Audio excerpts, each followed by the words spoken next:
Shall we begin?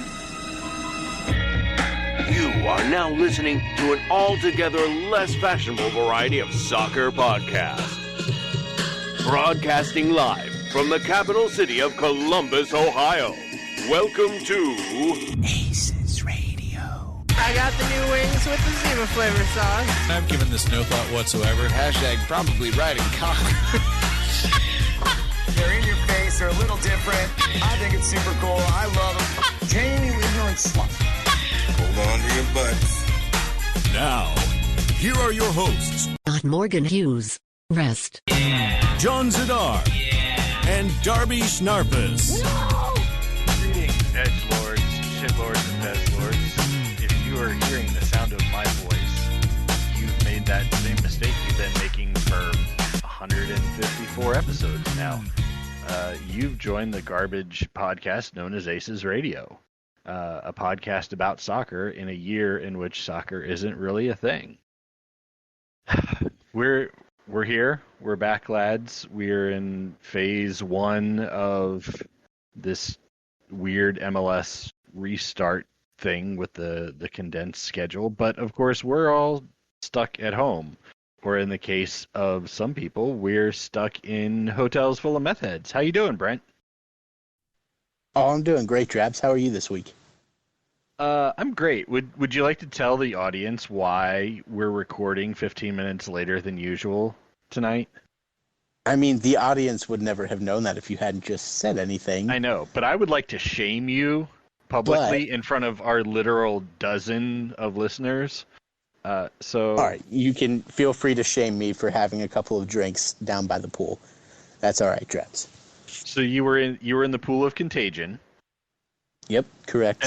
And they allow alcohol at this hotel pool? I mean, it depends on your definition of allow. It says that you're not supposed to use the pool under the influence of alcohol. So, I mean, take that to mean what you want it to mean. But are there any specific stipulations about beginning to use the pool and then during that time falling under the influence of alcohol? There's nothing that is worded exactly like that. No. Seems like a pretty big loophole there. Are there rules about, like, containers? No glass by the pool. Okay, so what were you drinking out of? His bucket, aluminum cans. Draps. Aluminum cans. Aluminum cans. Okay. And were you drinking in the company of others in the pool? Yeah, there were 3 of my coworkers, and for the last 15 minutes, my boss. Oh, so all of you are staying in the same hotel then? Yep. Interesting. I mean, I guess that's probably nice because they're the only people there that you know anyways, so it gives you a chance to easily, like, hang out and have meals and stuff with people if you want, although I guess you're probably not supposed to be doing that, but you're all probably safe, right? Aren't you guys checked daily or weekly, or how's that work? We monitor temperatures every day, and then if anybody shows even, like, one potential symptom of COVID, they're supposed to remain in their hotel room and have a phone call with a doctor in Battelle's corporate office in Columbus. Are you guys allowed to go anywhere other than work and the hotel, or no? Yeah, I mean, we go grocery shopping. We visit the local restaurants. So you're allowed out and stuff. Yeah. Oh yeah. Okay. Yeah. And so it would be pretty hard for them to restrict us. Well, no, sure, but like, you know, pay somebody the right amount of money, and that's a reasonable request. You know, I don't know. Fair. And so you've got a place with like a kitchenette, right? So you've got full on fridge and stove and that sort of thing. There is no stovetop in the room, but the hotel does have like a gas burner thing that you can borrow for the evening. Interesting. So have you been borrowing that nonstop for like several weeks now? It pretty much floats between all of us. All the rooms. And I also have an Instant Pot that I use. Such an interesting setup. Yeah. Sounds like it works, though. So that's great. Yeah, make do as best you can, you know? Yeah. I mean, you can put up with a lot of stuff if you can be drunk in the pool 16 hours a day. Right. Well, it worked for 12, so I can't do that. But Okay. Drunk for 12 hours a day. Those 12-hour shifts followed by 16 hours of drinking at the pool, immediately followed by another 12-hour shift. How are you been doing, John? Anything new and exciting in your life? Nope, I am same as I was last week, unfortunately. Looking for work, so if anybody has anything that they need creative assistance with, feel free to reach out. That'd be great. Design stuff or illustration stuff or whatever. I'm looking for anything and everything that'll keep me from having to go get a job outside of my field, so although that's looking more and more unlikely by the day. But otherwise, I'm fine. So, well, a lot of people are saying that Chicago Fire are in desperate need of a rebrand, so perhaps it's time to reach out to them.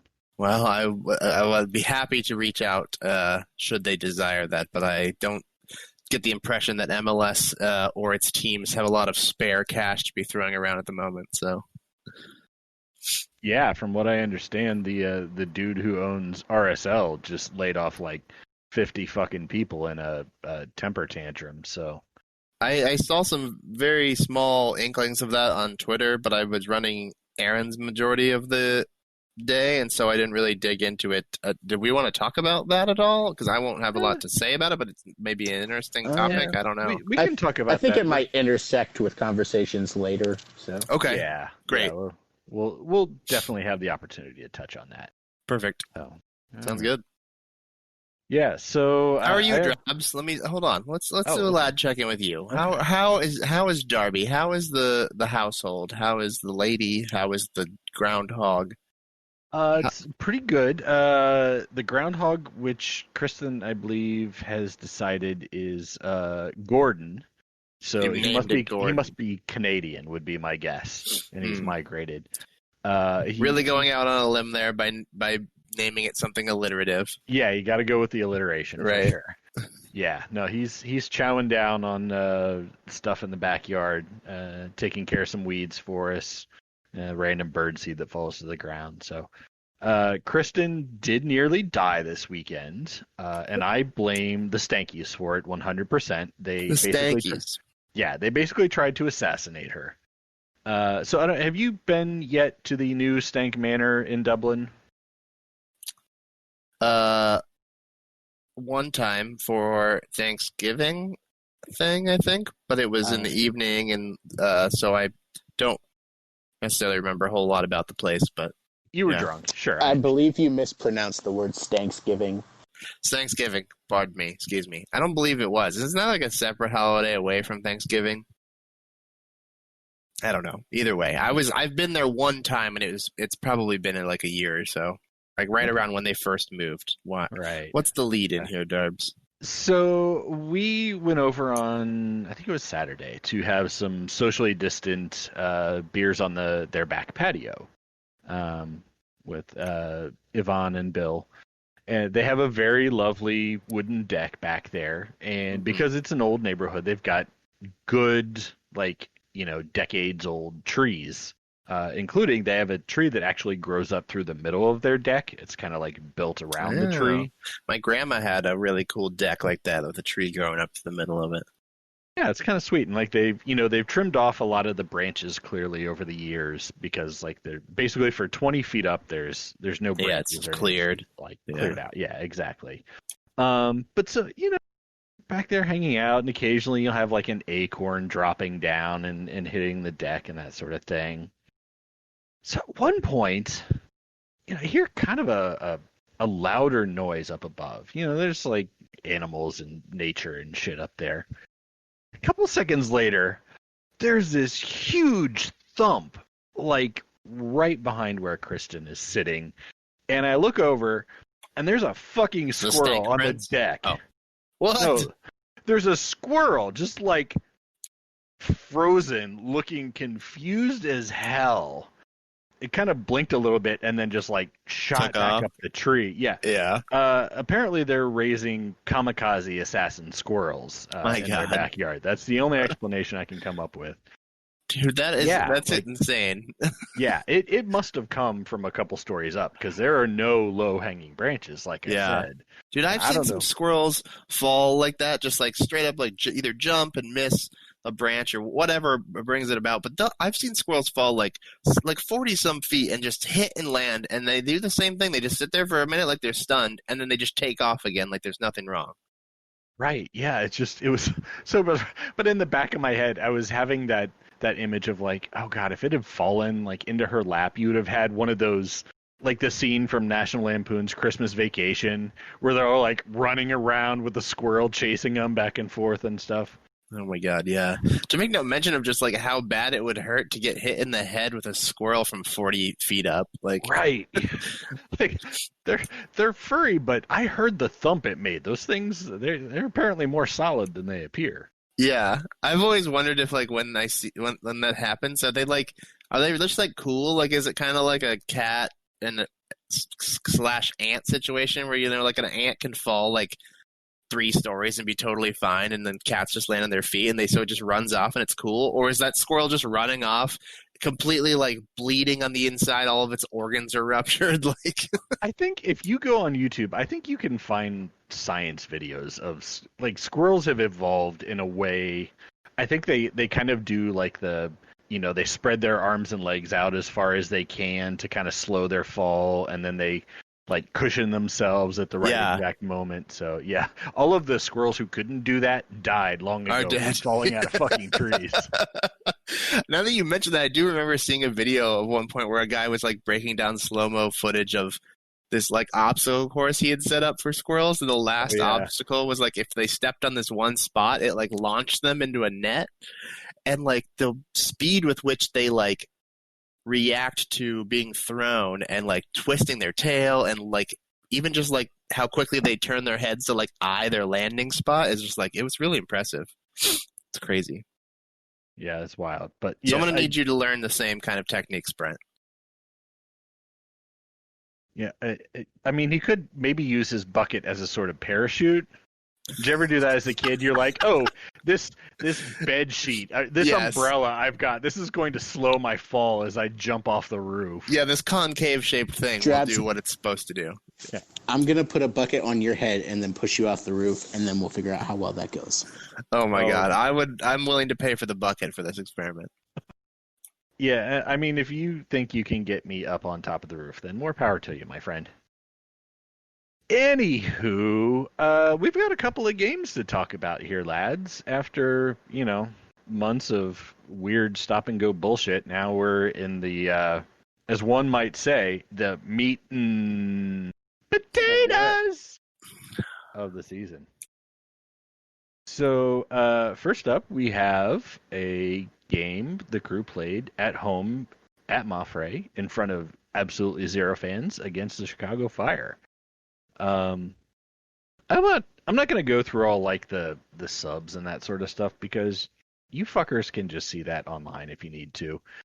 Basically, it was as close to a first choice starting 11 as you could get, except Tarbell is in goal because Room is still out. There was no Zelarayan because he's apparently that ankle injury that Porter talked about during the tournament. Must be a lot worse than he let on, because he was not even in the 18. Pedro was the starting number 10, allegedly, with Diaz and Etienne on the wings. This was a 3-0 victory, which absolutely nobody could have predicted. And a lot of people are saying nobody whatsoever did predict that scoreline as a final score for this game. I don't know about that. Yeah, I'd slow your roll there, old elderly Morgan. Moving on. No, we had goals from Etienne with an assist from Valenzuela and the hockey assist from Josh Williams. Darlington Nagbe had a fantastic goal assisted by Jossie, and then Jossie himself closed out the scoring, assisted by Pedro, and the hockey assist from Nagbe. So, John, you were not there in the stadium, as I understand. Nope. Did you watch the game in a non-stadium setting? Nope. No, because I didn't. this was the game that you were like, there's a game on Thursday. We should record an episode. And I was like, oh, I didn't even know that. So I actually had dinner plans for a family birthday thing. And in this day and age, you don't pass up what few opportunities you get to do socializing with other human beings. So I went and did that. And I tracked it on Twitter, which ended up being fine because I probably wouldn't have had any way to watch it anyways because I didn't have any way to watch the other game until our good friend Keith Noss helped me out. But it sounded good. You cut the cord, right? So you're all streaming. Yeah, I cut the cord like literally like almost 15 years ago. It's 2020. I don't like who still has cable and why? I still have cable. And why? So I can watch crew games. Yeah, well, I'm not paying fucking literally $80 a month or whatever it is just to watch one soccer game a week. It's ridiculous. Anyway, did you watch highlights or? I did watch the highlights. I saw the goals. The Nagby goal, obviously, very special. It's one of those ones that you wish you could have been there in person to celebrate and see live and all that. It looked like, from what I saw of the statistics and of the highlights, that they played very aggressively and very skillfully and just really kind of manhandled the game, which is exactly what I expected. The scoreline of the New York game didn't match up with what I had thought, but I think the Chicago game seemed, from what I was able to catch on after the fact, like they did everything I expected. So I'll let you guys who watched say more, but sure. So Brent, what were your impressions of the great game? Were you able to watch it, or did they not have cable yet? I actually did catch this one a little bit, and it was pretty much what I expected. They did look rusty at times. There were issues, but it's almost as if a good team that is rusty can kick the crap out of a bad team and still be rusty. Like, I know that's going to be shocking to you, Drabs, but the 3-0 scoreline, I don't think shows just how I'm not going to say poor, but you're saying they didn't deficient. Deserve a 3-0 result. That's what you're saying. Oh no, I'm saying if they had been on their game, that would have been like a 5 or 6-0 game. Like, no, what I hear you saying is just you said 3-0 was not right. And anybody who didn't think that they could score 3 goals against the Chicago team should probably just delete their account. All right. Well, I will say, in watching this game, I feel it was actually closer than that score line indicated. My impression of this game is that the Crews struggled pretty decently with Chicago's pressing and countering, and actually gave up a number of good chances. If Valenzuela and Williams hadn't just been balling out all night, this was probably something more like a 2-1 or a 2-2 game going into halftime. I think Awful was struggling getting back on defense. Pedro was utterly ineffective as a number 10, shocking exactly nobody, because he's terrible. I saw a lot of good things in this game. As John mentioned, that Nagby goal is one of those just career highlight reel kinds of shots. Jossie in particular, I think, was fantastic. Apart from skying the shit out of a PK, which still has not come back out of orbit in outer space. He got a goal, he got an assist, and his movement just made so many things happen in that game. It basically freed up space, just like clearing up passing lanes. In the goal that he got, his movement basically allowed a lane to open up to Pedro, and then he stayed wide to receive that final pass. It was just good stuff. Diaz looked nice and dangerous. He's fast as always. He drew that PK because basically he just runs past everybody. Although I wish to God he didn't love those tight angle shots so much. And John, if you could perhaps get a hold of him on social media and tell him that it's okay to cut back towards the middle and get a better angle, that would be great. Who are you talking about? Diaz. Oh, why am I the one that has to reach out to him? Well, because you're a soccerman. You're a goal-scoring machine. Well, you are the basis against which all other offensive players should be measured. Well, I don't know if that's a good idea because we might not be winning anything anymore. But I will certainly make your wishes known to him, Darby. Yeah, let me do that right now. I won't even wait till the show's over. I appreciate that. Yeah, no problem. You know what? Why don't we get Kowtow Ben on that? He seems to really enjoy communicating with the players. I don't know if pig poop balls really counts as constructive criticism in this context. Does if you're Sanch, which I can't even tweet to because he blocked me like the first season he was here. Oh my god! He must have searched his name because I never added him about anything, but so he must have searched his name or Sanch or something. But Ooh, now I didn't even know he was on Twitter. So yeah, there he is. He sure is, yeah. But he must have found me and no, I'm not been blocked. Maybe he just listens to the podcast. Nope, because he doesn't have me blocked. I mean, maybe too. I don't know, but that's now my new life goal: get blocked by Pedro. I can only assume that he somehow stumbled across my commentary of him on Twitter and didn't like what he read. So yeah. Also, Etienne got his first goal in a Crew uniform in this game, and nearly got an assist to Diaz on one of those great movement kind of plays.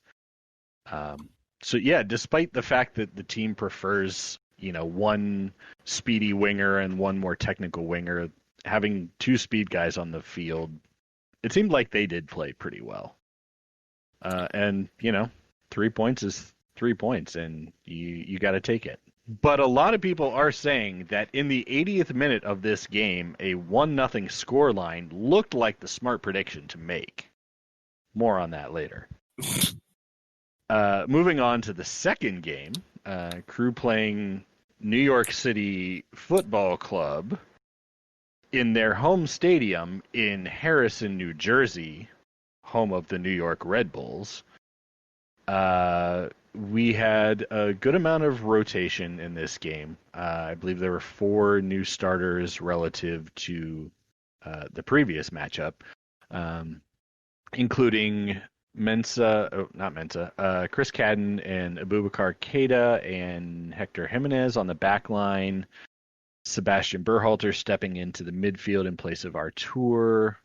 And yeah, that was it for the new ones. This game was not in the win column. It was a 0-1 loss. Did you get to watch any of this game, John? Yeah, unfortunately, I did get to watch all of this game. So you picked the wrong game to watch. Let's be honest here. My availability did not align very well when it came to excitement and entertainment. This game was boring as shit. Holy crap! And honestly, I think a lot of it was that we seemed to lack for creative ideas, which I'm going to go ahead and chalk up to my favorite Twitter blocker, Pedro Sanch, because he was the one supposed to be in charge of pulling the attacking strings in this game. And frankly, I just didn't see a whole lot that was inspiring me to believe that we were going to win, let alone come back once we went down. Mm-hmm. But yeah, I mean, I think that the games ended up playing out. I'm still quite disappointed that we didn't take any points from New York, let alone beat them.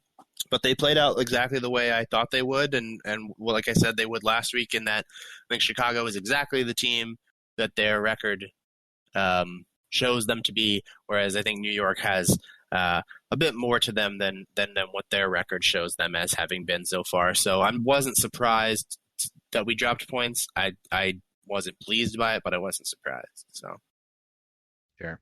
All right, Brent, what was your impression of this game?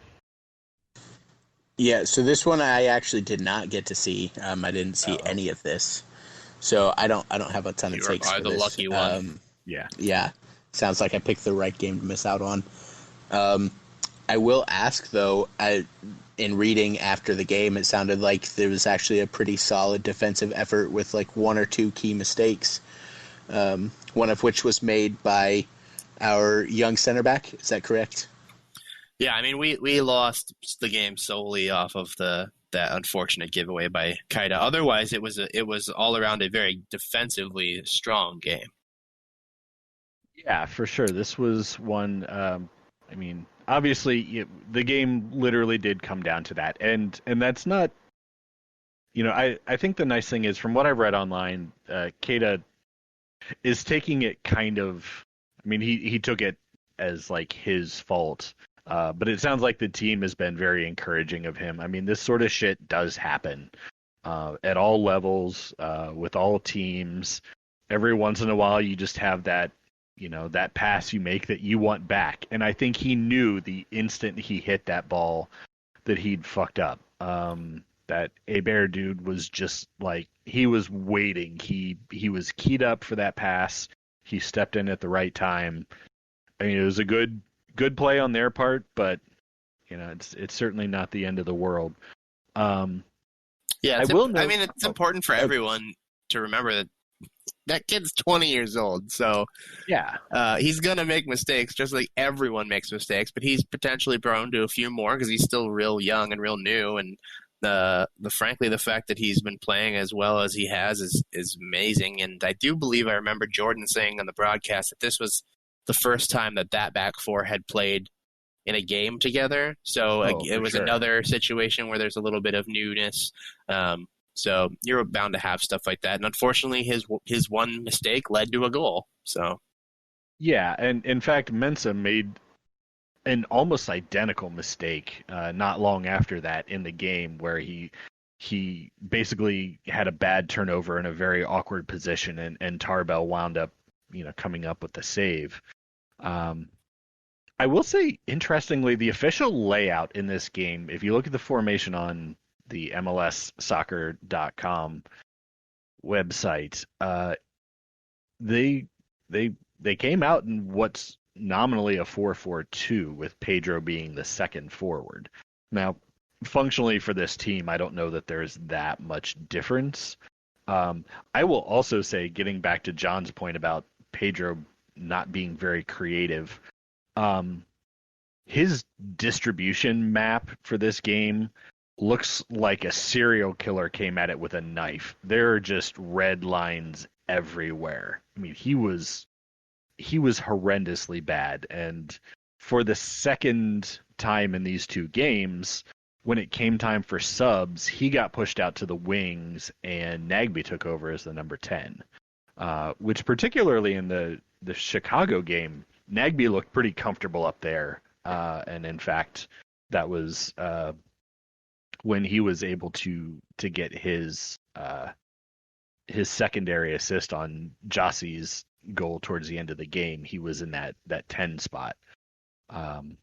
So it's kind of interesting at this point how the formations and subs are rolling out when Lucas isn't in the lineup.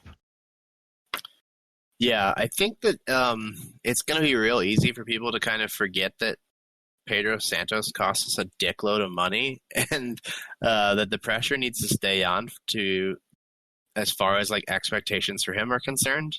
Like, this type of play was not acceptable from a player of his caliber and his expense. He should have been much better in this game, especially when he was the key piece to making the offense tick in this game. Like, switching from Zelarayan to him shouldn't be a drop-off of very much, it shouldn't be that big of a drop-off in my personal opinion. Granted, I know that's not his preferred position, but still, we were sold that he's this talented and creative, attacking, exciting player, and for a majority of his time here, he hasn't shown that. And I don't want people to kind of forget what he cost us and bringing him in just because Zelarayan's here and Nagby's here, and he's kind of become a little bit overshadowed. He's still an expensive piece who's not yet lived up to his billing. Sure. 477 minutes played now in this season by Pedro, 2 assists during that time. So, not great, Bob, if we're honest here. And there's also an opportunity cost here. Pedro playing means that somebody else, arguably better, is not taking the field. whether that's somebody on the current roster or somebody who gets brought in from the outside. You're right. We're paying a lot of money for a guy who has not, thus far this season, had much in the way of stats. And of course, the game is more than stats. And like everybody says, oh, he's defensive hustle and blah blah blah. But if you're a winger in this formation and a backup center attacking midfielder, you have to have those numbers too. Brent, do you have any possible defensive Pedro at this point? No, not really. I'm not a Pedro fanboy. Yes. I'd love to hear it. I'm not Coda Stort over here. Like I don't know why you're asking me. Is Coda a fucking Sanch fanboy? Yeah. Oh, yeah, absolutely. I guess the thing I want to ask, like, you're thinking about the opportunity cost, somebody else on the roster or somebody from outside. Like, who else on this roster are you realistically going to put in the 10 spot? Yeah. And if it's somebody from the outside, like, who are you realistically signing that's not going to cost you, like, bring up, backup? If you look at our roster, I don't know the answer to this question. I don't think there is one. I think he is the obvious next person in line and potentially the only one that is even remotely obvious to play there. Maybe Mokhtar, but we know he's injured with some weird, strange, mysterious malady. So, yeah, no, they did mention during the broadcast that Nagby played the number 10 while he was in Portland. He wasn't. Not very well. He's, like a 5 to 7 assists a season kind of guy. He's not going to be the kind of number 10 who's giving you 10 and 15 assists. But also, maybe if you're just the placeholder until Zelarayan gets healthy, that's less important. I don't know that there's a better thing, but that actually made me think. Last week we talked about how it was weird that we picked up another defensive midfielder, right, in Alashe. And we were like, okay, we've got Artur, we've got Nagby, we've got the two young homegrown guys.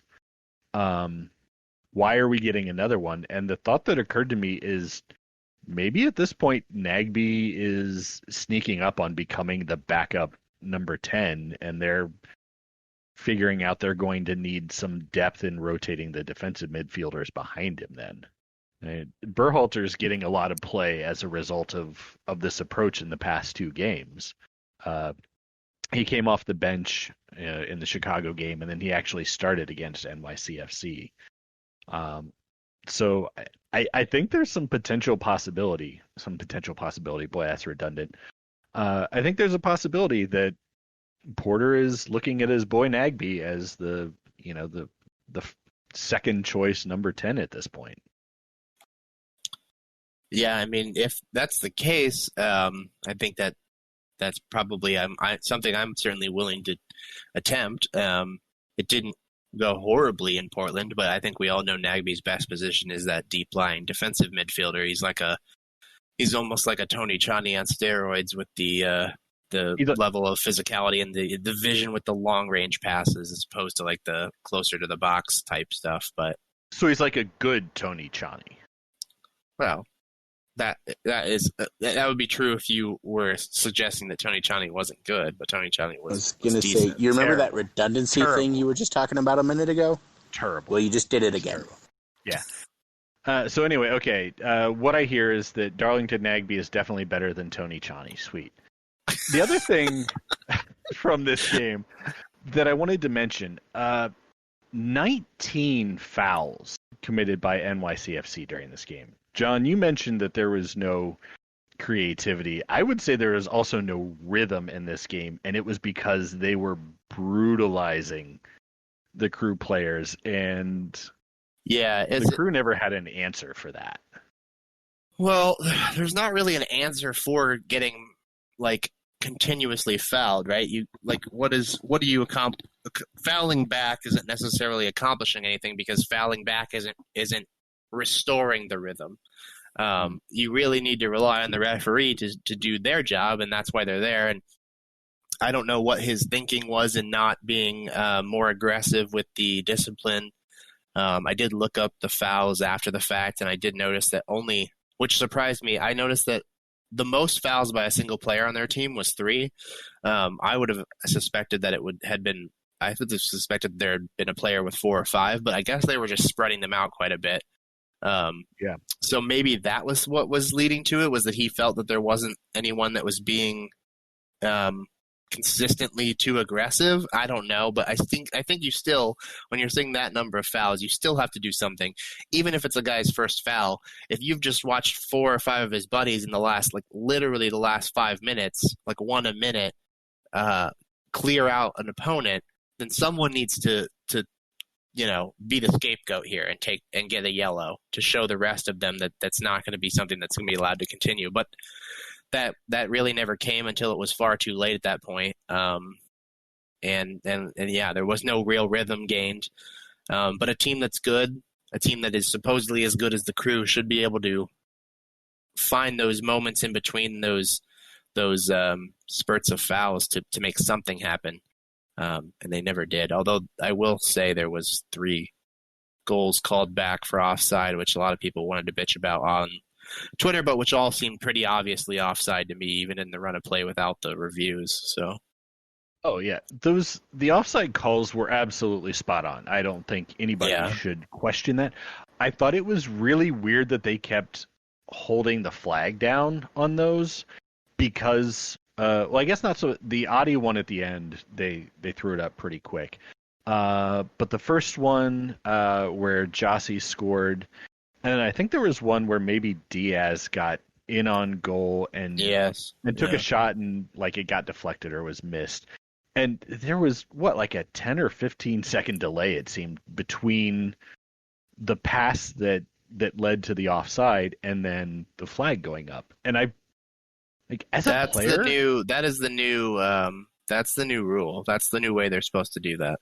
Right, it's like a chicken shit, cover your ass and let VAR decide when the time comes. But these were, like you said, they weren't even close. Why are you having players? I mean, these players, they're running more. Jordan on the broadcast mentioned, Diaz, I think, if it was the Diaz one that I'm thinking of, nearly took Sean Johnson's head off with his shot. Yeah. Somebody could get hurt in a run of play that doesn't actually count for anything. Yeah, I was going to bring that same Jordan thing up. God, she's, first of all, just a little side tangent. She is amazing. I'm so glad that we got her. But that was the thing I was going to bring up too, is she made that exact point. That entire play, it was a good 10 seconds of time that Diaz was on that breakaway and then took just a rocket of a fucking shot that was an inch away from that goalie's face. And potentially, if it had hit him, could have resulted in a broken nose, a concussion, all sorts of things. Who even knows? All for a play that was pretty blatantly offside and wasn't going to count for anything. A defender scrambling back could have taken Diaz out and blew his knee. Or torn his hamstring trying to chase him. Yeah. It's ridiculous. I get that you don't want to blow calls, but that game struck me as they had taken it way too far. It was ridiculous how far they were letting it go. And it has to be frustrating to the players as well, because there's a certain point at which if you don't hear a whistle, you assume you're good to go. And after the second or third time in the team where you're like, oh, well, shit, we just did another good thing, but they called it back. That's got to be frustrating to them. Yeah, I imagine so. I mean, it's got to especially become a bit annoying when you've scored, once or twice, and usually they don't wait to call it, but you've started to celebrate, and then they're like, no, you didn't score, and you were offside 10 seconds ago. So I don't know what the intent is with changing it so that they hold their calls like that. I don't know if it's an attempt to help with VAR shit or what, but yeah, I mean, I think that's just, it's supposed to leave the tough calls to VAR, but they weren't tough calls. Yeah, I don't know. We've entered into this era of extreme refereeing and like trying to be as strict with the rules as possible. And I think that the intentions when we started doing stuff like this were good, but I think it's just slowly ruining like the sport. I don't disagree with that. The other thing I want to mention from these two games, so, and I hit on it briefly, Berhalter, baby Berhalter, little baby boy Berhalter, got his start in the game against New York, was off the bench against Chicago. At this point, to me, is clearly the first option after Artur and Nagbe, whether it's rotating or subbing in. He's already taken 4 shots, including 1 free kick. Just for a point of comparison, Will Trapp had 4 shots in the entire 2019 season. It seems like he's maybe got a green light. In fact, he was taking corner kicks during this game as well, which is nice because then that means it wasn't Pedro doing it. For a 19-year-old guy and his first season, and a weird, bizarre season at that, seems like he's already getting the trust of Caleb Porter. Brent, do you like him? Do you hate him? Do you anticipate that Porter will get mad at him and cut his playing time and trade him at the end of the season? Well, actually, on that note, I want to ask you guys about a similar thing when we're done talking about Sebastian Berhalter. But no, I think the little bit that I saw of him in the Chicago game, I think he looked decent, and I'm already on the record as saying that I think he looked really good during the MLS's back tournament. Unfortunately, I didn't get to see him in the NYCFC game. But yeah, I think he shows just a hell of a lot of promise, and I'm excited to see how he continues to progress throughout the season. John, you got any thoughts about little baby Berhalter? No, not particularly. I think that in what I've watched of him, he seemed to perform just fine. I wouldn't say I was necessarily like blown away by anything, but I also wasn't. His performance didn't stand out to me as bad either. So I think he seems like he's certainly a serviceable defensive midfielder, which is great because he's a young guy and he's a homegrown guy and he's one of our kids, and that's always what you want to see from those guys. You always want to see them be successful. I'm a little bit concerned at the lack of playing time that Aiden Morris is getting. Not sure if that's just him getting outplayed or if Porter doesn't have an interest in developing both of them or what the deal is there. That kid is supposed to be incredible, a talent that was certainly higher than Berhalter.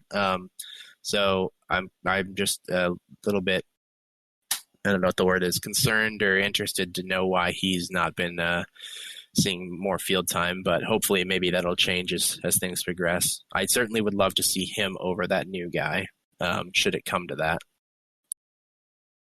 Yeah, I think we did see last season that Porter is definitely a 3 center back kind of guy. I mean, he tried to shove Guzman down our fucking throats all season long, getting him regular rotation. So you would hope that having, young guys, that they'll get a good amount of playing time during the season. But you're right, we haven't really seen Morris. I think he's got maybe 30 minutes or so of playing time, all of which came in the tournament, I believe. So it's a tough situation.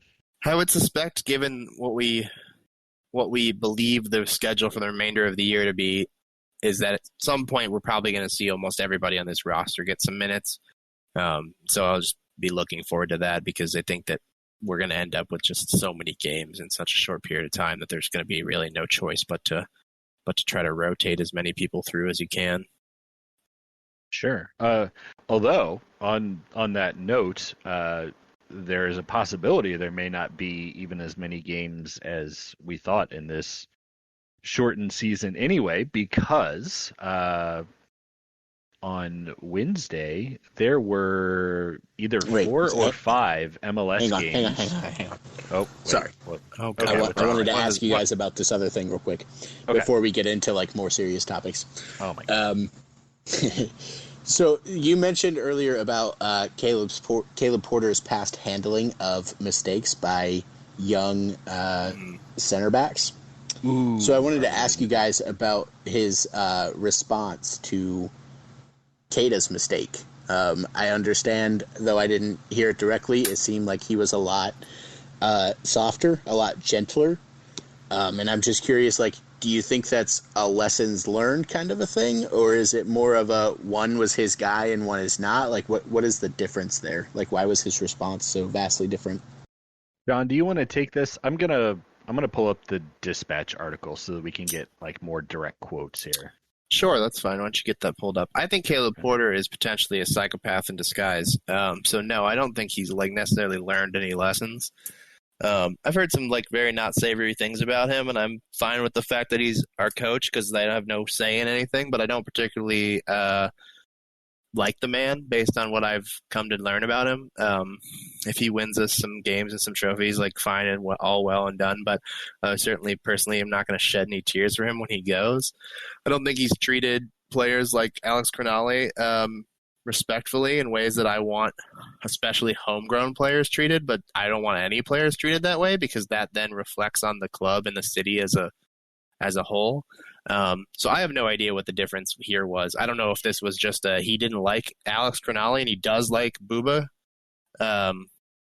or what. But I have no idea. And I didn't read all about his quotes in the Dispatch because frankly I saw the feedback that it was getting from other people, and that was all I needed to know was that he was treating a very similar situation in a very different manner. And I didn't particularly give a shit what exactly the quote was, but I'm interested to hear it with Darby pulling it up. So those are my thoughts on it. But yeah, Brent, I don't know if you had thoughts yourself, if Darby's still pulling that up or. I've got it. I wanted to pull up a comparison quote, but go ahead, Brent. No, I mean, my thoughts are pretty similar to what you just said. Like, I think the response to Alex last year, it was entirely unacceptable, and it's never the way that you should be treating players on your team. But I tend to think that it seems to me, at least, Bouba Keita is one of Porter's guys. Like, Porter seems to really like him. And I think, to me, that kind of explains the difference in the response. He already knew that he wanted Alex gone at that time. And, you know, so the response was, I don't give a shit if I hurt this guy's feelings. Like, I'm going to say what I'm thinking, and he's being more measured because he actually, like, is trying to maintain a relationship with Keita. And that's frustrating. Like, I'm glad to see the different response. Don't get me wrong. Like, this was the type of response that there probably should have been, you know, in that situation too. But I just wish that he could keep it no matter whether he likes a guy or not, to realize that you're a professional and everything that you say affects how this team signs players in the future. Yeah, exactly. I certainly wouldn't want Keita treated the way that Alex was treated. I just wish that would be the method of handling everything going forward, and you can't go back into the past. But I touched on it a little bit last week. I think that Porter is very much a win now and F the future kind of guy. And I think that that's exactly what fueled the way he's treated different players in different ways. So yeah. Darby, are you ready with those quotes? Yeah. So, okay. The Dispatch article that kind of focuses on Keita's play has a quote from Coach Porter. It says, quote, "Bouba will learn from it. Obviously, we support him. He's a young player. If you're a central defender, you're going to have mistakes like that, but you hope you learn from it and not let it happen again." So that was from yesterday, basically, that posted. As a contrast, let's go back about a year, and I have an article from the Dispatch and then one that was actually on MLS's website. From the Dispatch, and for context, for those of you who don't remember, there was a game against Seattle in which it was 2-1, and in the final moments, there was a ball that got headed across goal to Crognale, and this was on offense. This wasn't even on defense. And basically, he skied the shot. He was pretty close to the goal, but he flat out missed it, which is a thing that happens. The quote in this one, Coach Porter said, "The best word I can describe the game is painful. You can't win games by making some of the mistakes we're making." And then if you go to the MLS article, it has a little more context here. It says, and of course there are no names being named here, but it says, "We definitely need more quality in the moments. We're making mistakes that can't happen at this level. A lot of it is psychological, and a lot of it is individual confidence, composure, and quality. The more quality you have, the more confidence you have. They're connected." I mean, that's, those are very different quotes. And actually, I mean, he says further on, he says, "It can't happen at this level. It can't happen. So we have to look at these mistakes, and there has to be accountability, because we can't keep losing games that way because we play well enough. But when you get guys who don't make routine plays, we're going to be in trouble. Defenders that make it and are on top-level teams, they make those plays 9 times out of 10, and the same thing on the other end." I mean, that's... Oh, come on. Center backs miss shots all the time. This is just like the biggest crack of shit. Yeah. He also says, "And so for me, it's not enough composure, not enough quality." Well, here's some composure and quality. Your boy Sebastian Berhalter's taken 4 shots. None of them have been on goal. He's got 0 goals, 0 assists. Whereas, this is just like the uneven criticism of players is, I think, what drives me the most insane. Obviously, the shitty way he treated Alex obviously drives me nuts too. But let's be consistent here, right? Yeah, there's very stark contrast between 2 young, homegrown guys who made mistakes in games. One gets he's young, he's learning, we all support him, and the other guy got thrown under the fucking bus and ultimately is no longer with the team. Yeah. For a mistake that wasn't even his position. Right. And I get that they're always going to be scoring that goal is not why we lost that game. Let's be serious here. Right. And that was one loss out of a string of 15. Yeah.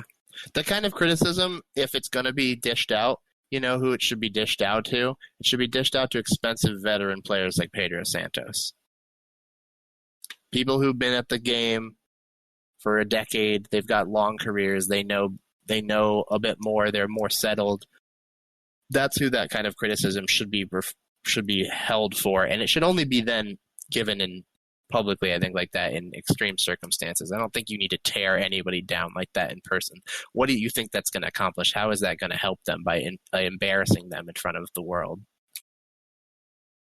But I guess congratulations to Keita, because Porter doesn't hate him yet, so I really hope he can keep on Porter's good side. It'll be something to keep an eye on, I think, with the upcoming couple games. It'll be interesting to see if we see Keita get rotated out of the starting spot. And if he does so, if it happens for multiple games in a row, because at that point then then maybe if he misses the next game, maybe it's just his turn to sit out to get a break.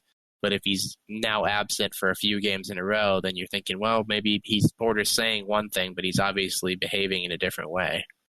Yeah, and Angel Eyes Josh Williams did play very well against Chicago, so you certainly can't say at this point. I mean, it'll be interesting to see what the rotation becomes in these upcoming games. Yeah, if we want to just spend one more second on this, who do you guys see as the starting center back pairing that if you were the coach you would play? Brent, because we've seen so much rotation, I'd just be curious. Sure. So given that Vito is out, correct? We're not. Yeah. Not counting him. Do not count him.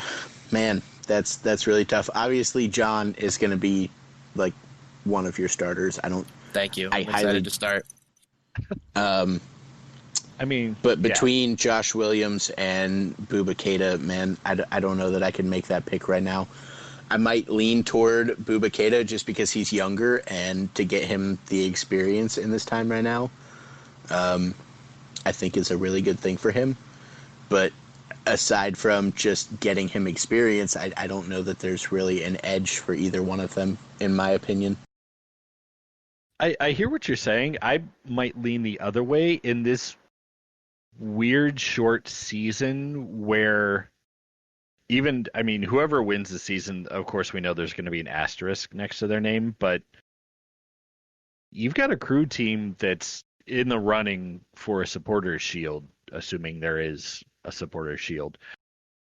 And I think Josh Williams still gives you the best chance to win right now. I think both guys will play just rotationally because of the way the next several weeks are going to work. Once we get to phase 2, I think the schedule's not going to get any less congested, and Mensa's going to need to rest, so we might even see both of them on the field at the same time at one point. But I think overall I would give a slight edge to Josh Williams for how he's played so far and what he brings experience wise. If you want to win this season, like he's the immediate guy. Yeah, there's obviously not a right or a wrong answer to that. I think I would err more towards Keita, but I honestly couldn't narrow it down. I think they both bring obviously a pretty high level of play to the position, so just be interesting to keep our eye on that moving forward. And then before we go to the next thing, I just thought of another thing that I wanted to ask you guys about. I thought it was very odd who we decided to start the more first choice lineup against. I would have definitely used the stronger lineup against New York City than Chicago, but that is the exact opposite of what Caleb did. What do you guys think about that? Because I remember that when I saw the lineup for New York, I was pretty surprised at the amount of changes that had taken place. Yeah, you make a good point. Like, Chicago's the team that maybe you have more margin, but then again, everybody was fully rested. They'd had basically 3 weeks at that point. And I feel like in the tournament, we learned that we had good rotational depth and that we could get good results with any number of combination of players. That being said, New York basically put out their first choice starting 11 against us, and I think that's part of what the difference was between the two teams. Yeah, I thought it was weird in the moment looking at that, but I think it was kind of maybe just one of those things where he was like, we're gonna load up against this piss poor Chicago team and just absolutely go at them to get the 3 points, and then against New York, we'll put our other guys in and see if we can get out with a point. Kind of seems like what he might have been going for. Yeah. Unfortunately, he didn't get the point, though. Yeah, I think for me it was the wrong approach. I see what you're saying, and I guess if that's the thinking behind it, I can understand it to agree. But given the disparity between those two teams and us, I think it was the wrong approach. And obviously, I assume he wants his full first choice lineup or as close as he can get to it for the Cincinnati game. But you have almost a regular week's worth of break in between the New York game and that game, so I don't think that there's really much of a downside to playing the starters against New York and then again against Cincy. But yeah, don't get me wrong, I'm not saying that I would have done it that way. I'm just trying to guess at what might have been his motivation. Yeah, it'll be interesting to see how he continues to rotate as this first phase continues. But yeah. Well, Drabs, do you want to transition? I just brought up phase 1, which is a good tease there for you. Sure. Yeah. So, the issue of player rotation may come a little more into focus as Well, on Wednesday, I just looked it up, there were 5 matches that were postponed, basically in the wake of protests and the shooting of Jacob Blake in Wisconsin. All of this largely started when the Milwaukee Bucks in the NBA basically walked away from their playoff game, and in a form of protest.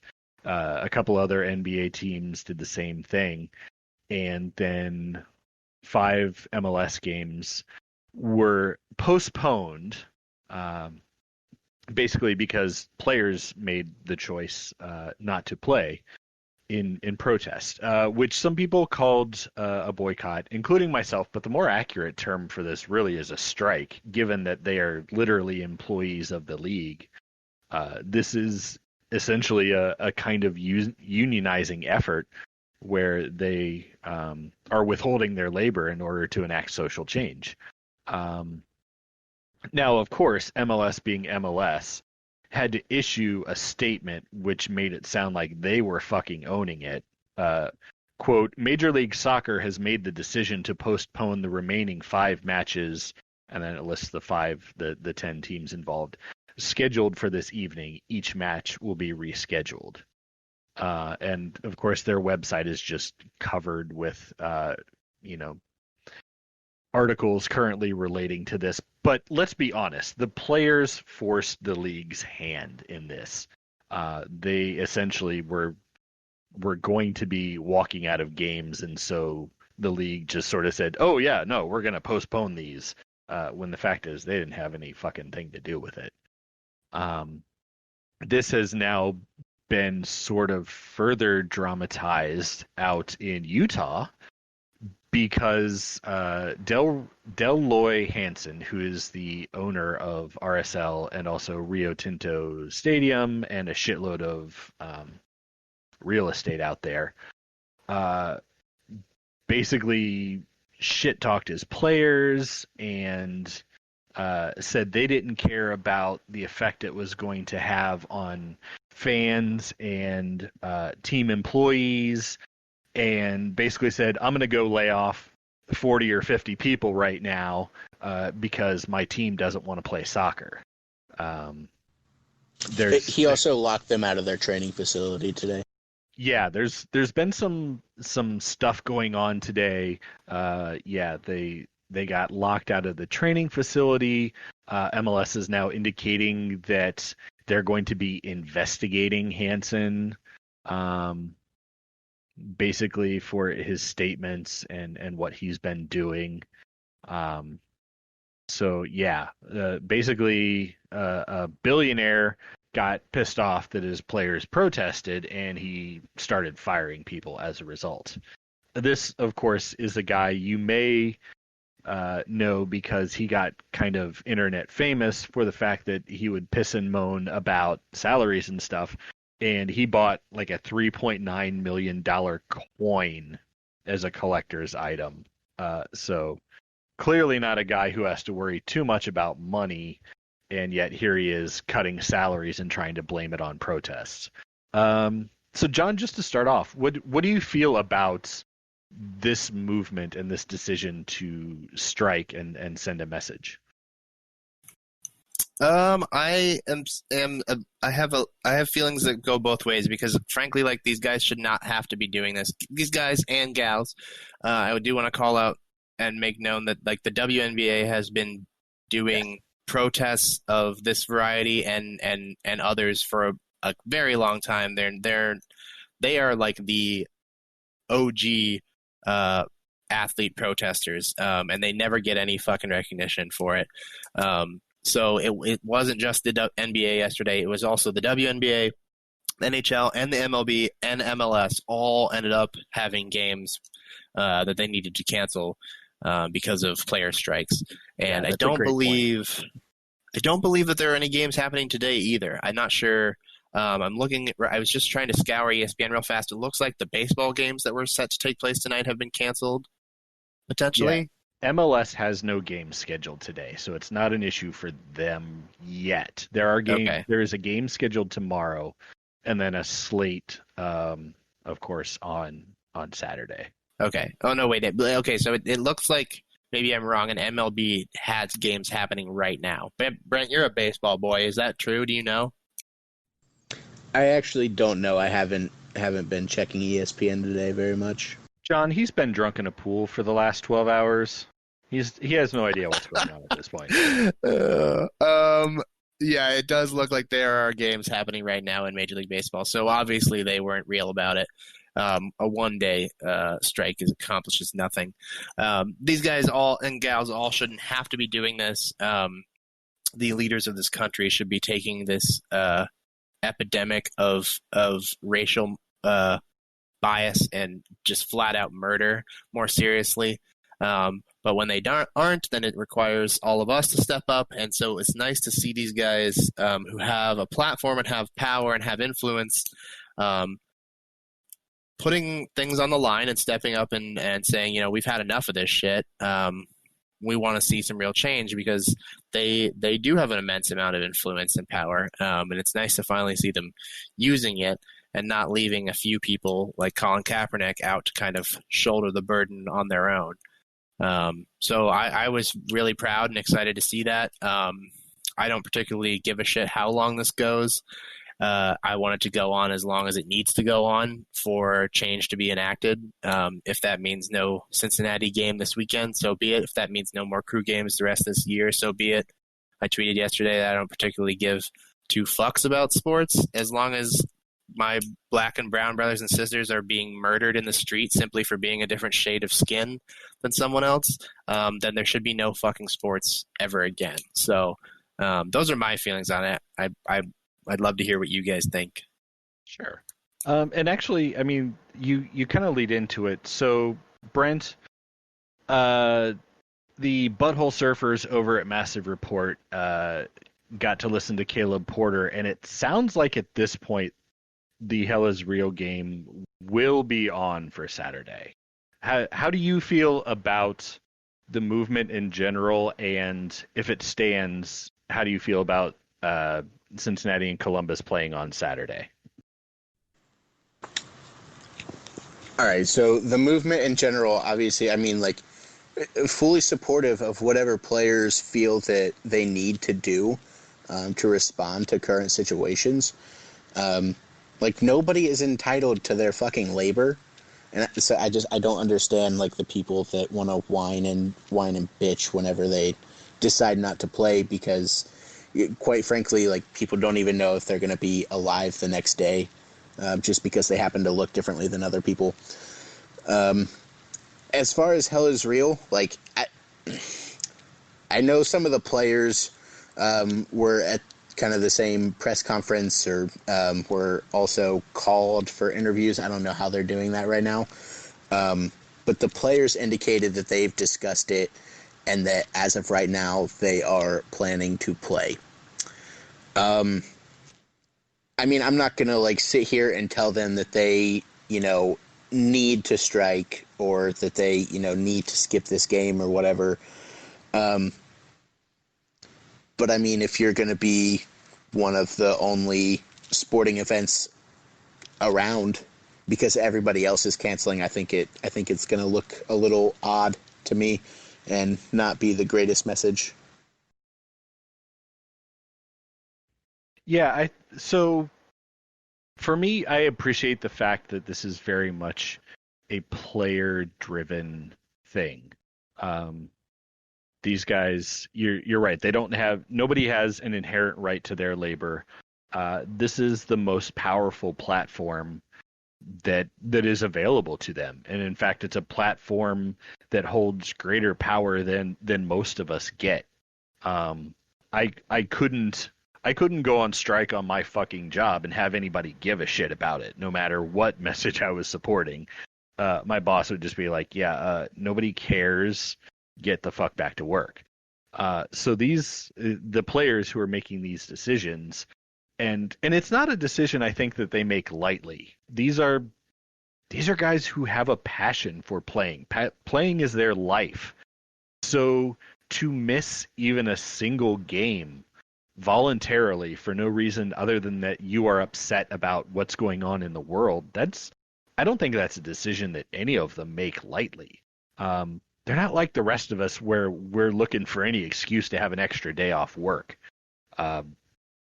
This is what they do. This is how they define themselves. So making the decision to not play a game, I think is the most powerful tool they have in their toolbox.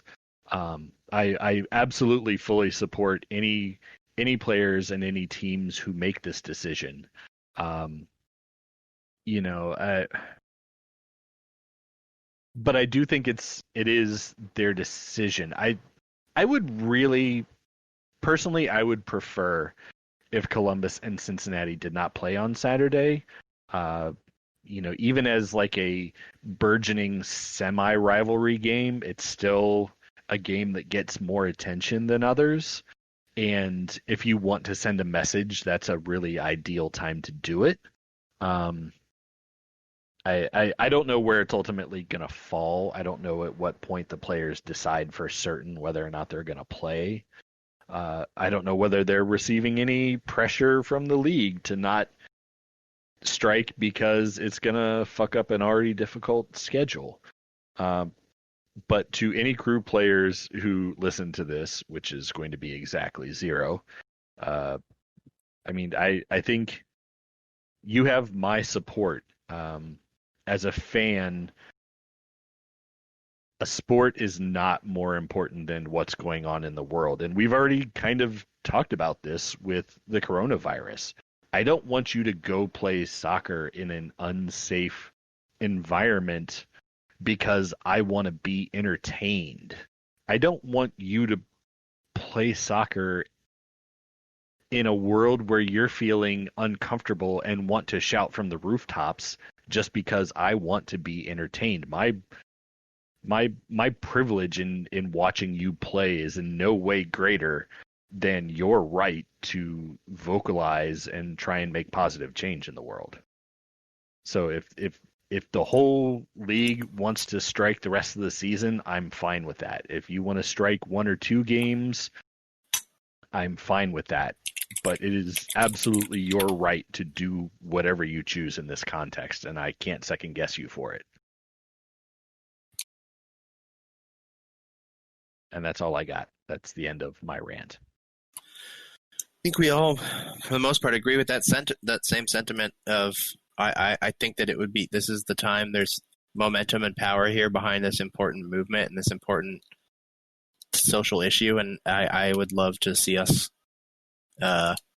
strike against the game on Saturday. If it takes place, I'll watch, but I would certainly understand if the players would like to skip it. I did just do a quick check while you guys were sharing your feelings on things, just so I could get the correct information out there. It looks like as of now, the WNBA is still having to postpone its games because of players striking and walking out. The NBA, apparently, supposedly players have voted to resume playoffs, though there has been no decision on when that's going to be happening, so there are no games scheduled as of this moment. The NHL has also continued to have to cancel its games, both for tonight and tomorrow at the very least. No long-term plans that I could find regarding that. And then there seems to be some mixed feelings in the MLB, because while there are 3 games happening at this very moment, there are many others that were postponed due to the same strike. So the MLB seems to be the only league with games going on right now, which I'm sure is probably a bit of a struggle for some of the players in that league to see their companions and their coworkers actively refusing to join them. Sure. Yeah. So unfortunately, there's no great sort of transition from this really heavy social conversation back to our normal dick and fart jokes. So I'm just not even going to pretend like there's a graceful way to do this. Brett, do you have Oh, okay, go for it. No, I don't have a graceful way to transition to that. But before we actually do try to, I'm just curious. Like, I know there's been a little bit of discussion about the league looking at potentially like trying to take over Salt Lake. Just curious what you guys think about that, both as like, do you think it's feasible or realistic, and do you think that it is a good idea for them to do that at this point? I mean, the league took over Chivas at the end of their lifespan, so we certainly know it's possible. Conversely, they did not take a certain unnamed franchise out of the hands of its dickbag owner as he was actively trying to sabotage it and move it to another city in Texas. So who knows? What do you think, John? I did, while I was looking at to see what the plans were for the different leagues, also see on Twitter just an hour ago, which would have been right around a little after we'd started recording, so you guys may not have spotted this, and I wouldn't have either if I hadn't been looking, but apparently The Athletic released an entire article about the history of Dell Loy Hansen's offensive and racist comments and actions. And so I just don't see how, if there's an entire history and a catalog of behavior here from this guy, I don't see how they can't not force him out. Especially with the strong stance that the league as a whole has been taking as regarding BLM. Like, his comments are just unacceptable, and if there's a pattern here, then that just goes to show that this isn't a one-off incident. This is who this person is, right? It's the thing of when someone shows you who they are, believe them. And repeated behavior that falls into that category would be him showing us who he is.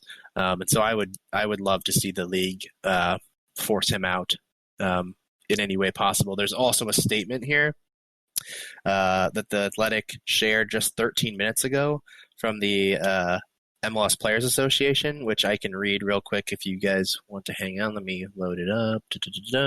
Yeah, MLS Players Association shared this in regards specifically to the Athletic story.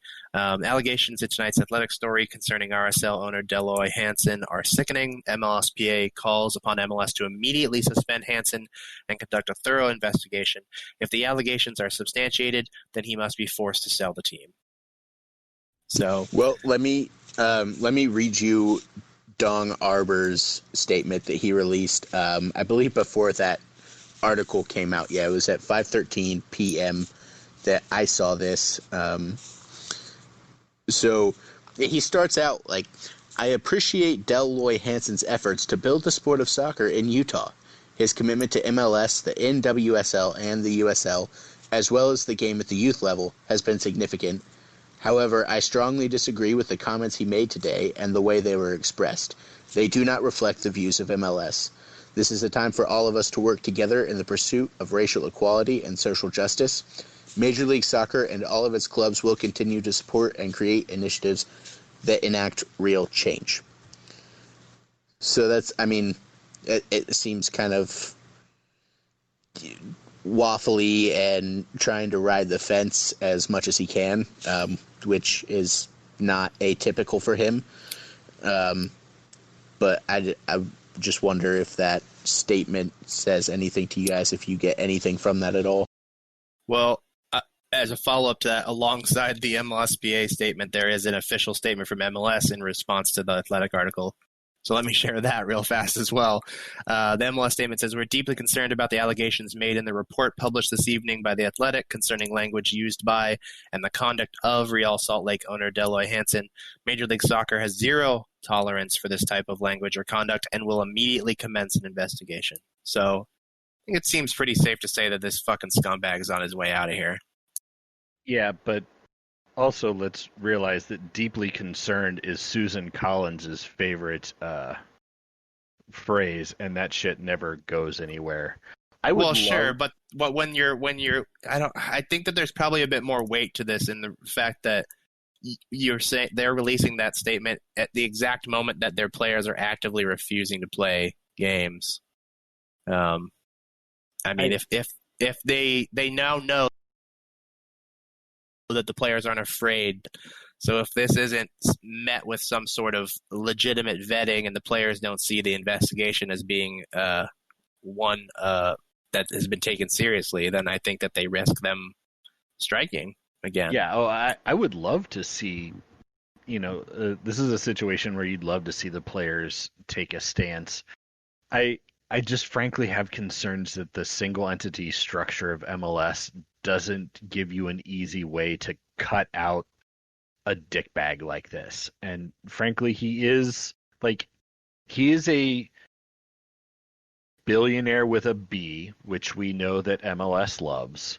I mean, he's not a Jeff Bezos billionaire, but he's a guy who basically, I mean, back in the day, he used the savings and loan issue to buy a bunch of property at bargain basement prices and then turn around and sell them for a profit.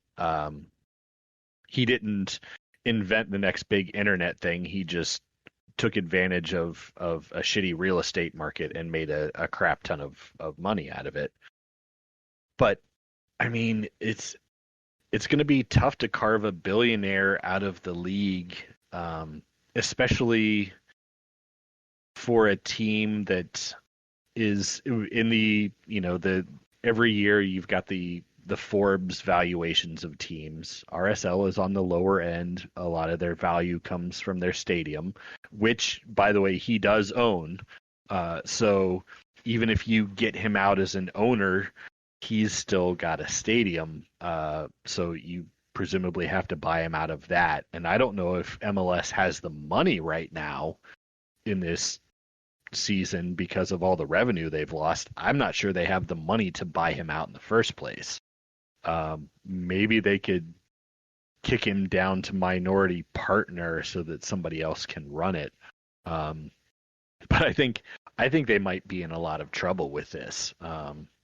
Which, as it turns out, if all of this history you're talking about is correct, maybe they should have vetted him a little better before they let him buy in the first place. But yeah, I'm not convinced he'll wind up being ousted. At least not.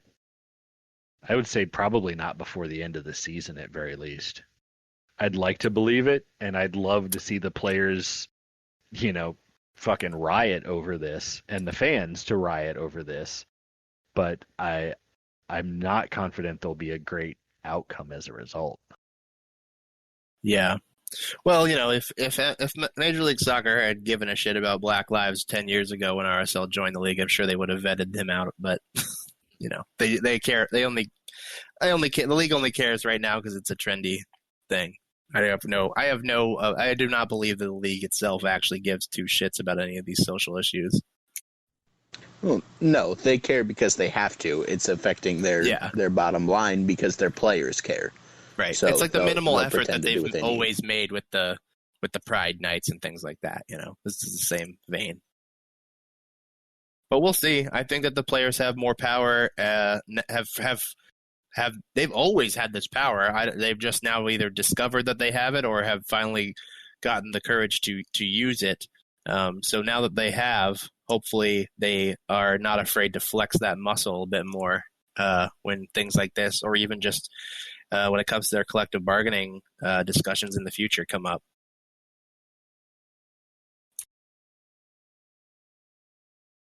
All right. Yeah. I don't think I have anything else on this. I don't know if you guys do. I mean, no, I don't think so. Talk about it all day, but Yeah. No, I think we're back to that awkward transition part. Okay. Well, I'll go ahead and since there's no smooth transition now, I'll just let John take over for a minute here because we are now to the crew superlatives section of the podcast. And the question we're going with is courtesy of him this week, so I'll let him talk about it. All right, so we had a good little list here. I liked some of these, but I tossed one out there, and Darby seemed to be interested into it. So we're gonna go with this. And my question is: on the current roster, who do you see as most likely to pull an Eddie Gaven, in that they will just suddenly, randomly decide to up and vanish and leave the world of professional soccer, and then also, why are they doing that? So I'm going to go ahead and I'm going to call on Darby first because he's been aware of it a little longer than Brent has. So I'll give Brent some extra time to think. I'll be nice. It's appreciated. You're welcome. Yeah, and this is a good question. I definitely supported picking it, but now I'm realizing because we've had such roster turnover in the past season or two, like we don't know a lot of the guys as well as we might have in years past. So,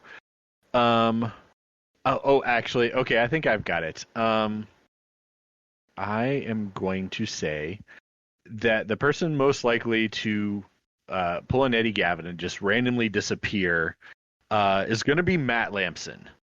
And Matt is going to leave because he is going to decide to go on a world tour of every donut shop he can find. He's going to have like a midlife crisis. He's going to be like, fuck it, I'm walking away from sports. I'm going to eat donuts in all 50 states.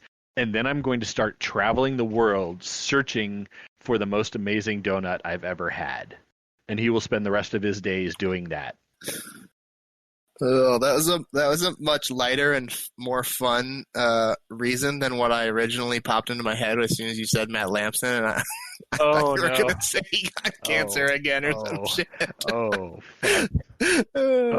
Yeah, Which is well, it's been a good run, but... guys. We're going to have to cancel the podcast forever. I love Thanks, that. John. Appreciate it. Yeah. Damn, John. I can't help my brain, bruh. That would be a hell of a way to retire, though. Say like, fuck it, I'm out. What are you going to be doing with all your new free time, Nat? Well, I'm going to be traveling the world and eating donuts. I mean, don't get me wrong. He's not going to live to be 90 if he travels the world eating donuts. But that's true. All right, I like that one. That one's fun. Bront, are you ready, or would you like for me to go? Yeah, damn. Matt Lampson was actually a really good answer. I mean, the easy choice is going to be... You can award me a man ball later. I mean, that's probably not going to happen, but the easy choice is just to say, like, Jossie Zardes, because he's going to be, like, raising an entire house full of kids. Oh, my God. Children. Yeah. But, John, why don't you answer it, and then I'll see if I can think of something better in that time. All right, we'll come back to you. Okay, my answer is going to be Harrison Awful, who's obviously going to take a red eye out of town and head off somewhere to Europe, perhaps Madrid or someplace like that, maybe Paris, to start his own fashion company. Because that dude has some very, not necessarily my style, but he has some style, that's for damn sure. Some interesting clothing selections made by Mr. Harry there. So I could totally see that happening at some point. In real life, I don't think he's going to necessarily do that in real life, but I could see if anybody's going to just up and run off for a new career. I think that seems feasible. I love he has a style. Not my style, but definitely a style. No, dude. He wears some crazy and interesting outfits that I can appreciate, but that I personally would never fucking wear, nor could I pull off even if I wanted to wear them. Well, also because none of us can fit into a child's small outfit. Well, that's true. That's true. Yeah, I can fit his T-shirt maybe around one of my thighs, I guess. But yeah, I've always appreciated his outfits. They're always super super fun, and he's definitely like got a real personality to his like wardrobe, which I appreciate. All right, Brent. You were given a little extra time. I know it's not necessarily the easiest thing, but you can come up with something crazy. Right. What you got? I think I'm just going to go with Vito. His desire to, like, explore Columbus and go to different restaurants and water parks and hockey games, and then just take that to, like, every city in North America. Like, this dude just, he likes to live life, and soccer gets in the way of that. Wait, can he just stay in Columbus and then be, like, the most annoying Yelp reviewer in all of Columbus? Like, no matter where you go, he's the like the number one upvoted commenter. I mean, for sure, he's already kind of on his way to that. All right, yeah, I like it. I liked it. That was fun, John. That was a good debate to have. So those of you out in crew fandom, if you have a vote or a thought about who's going to be the next player to pull an Eddie Gaven, tweet them at us or send them to team@savethecrew.com, because ain't nobody emailing that address these days. And let us know what you think. Yeah. I don't think that email has gotten any activity in literally months.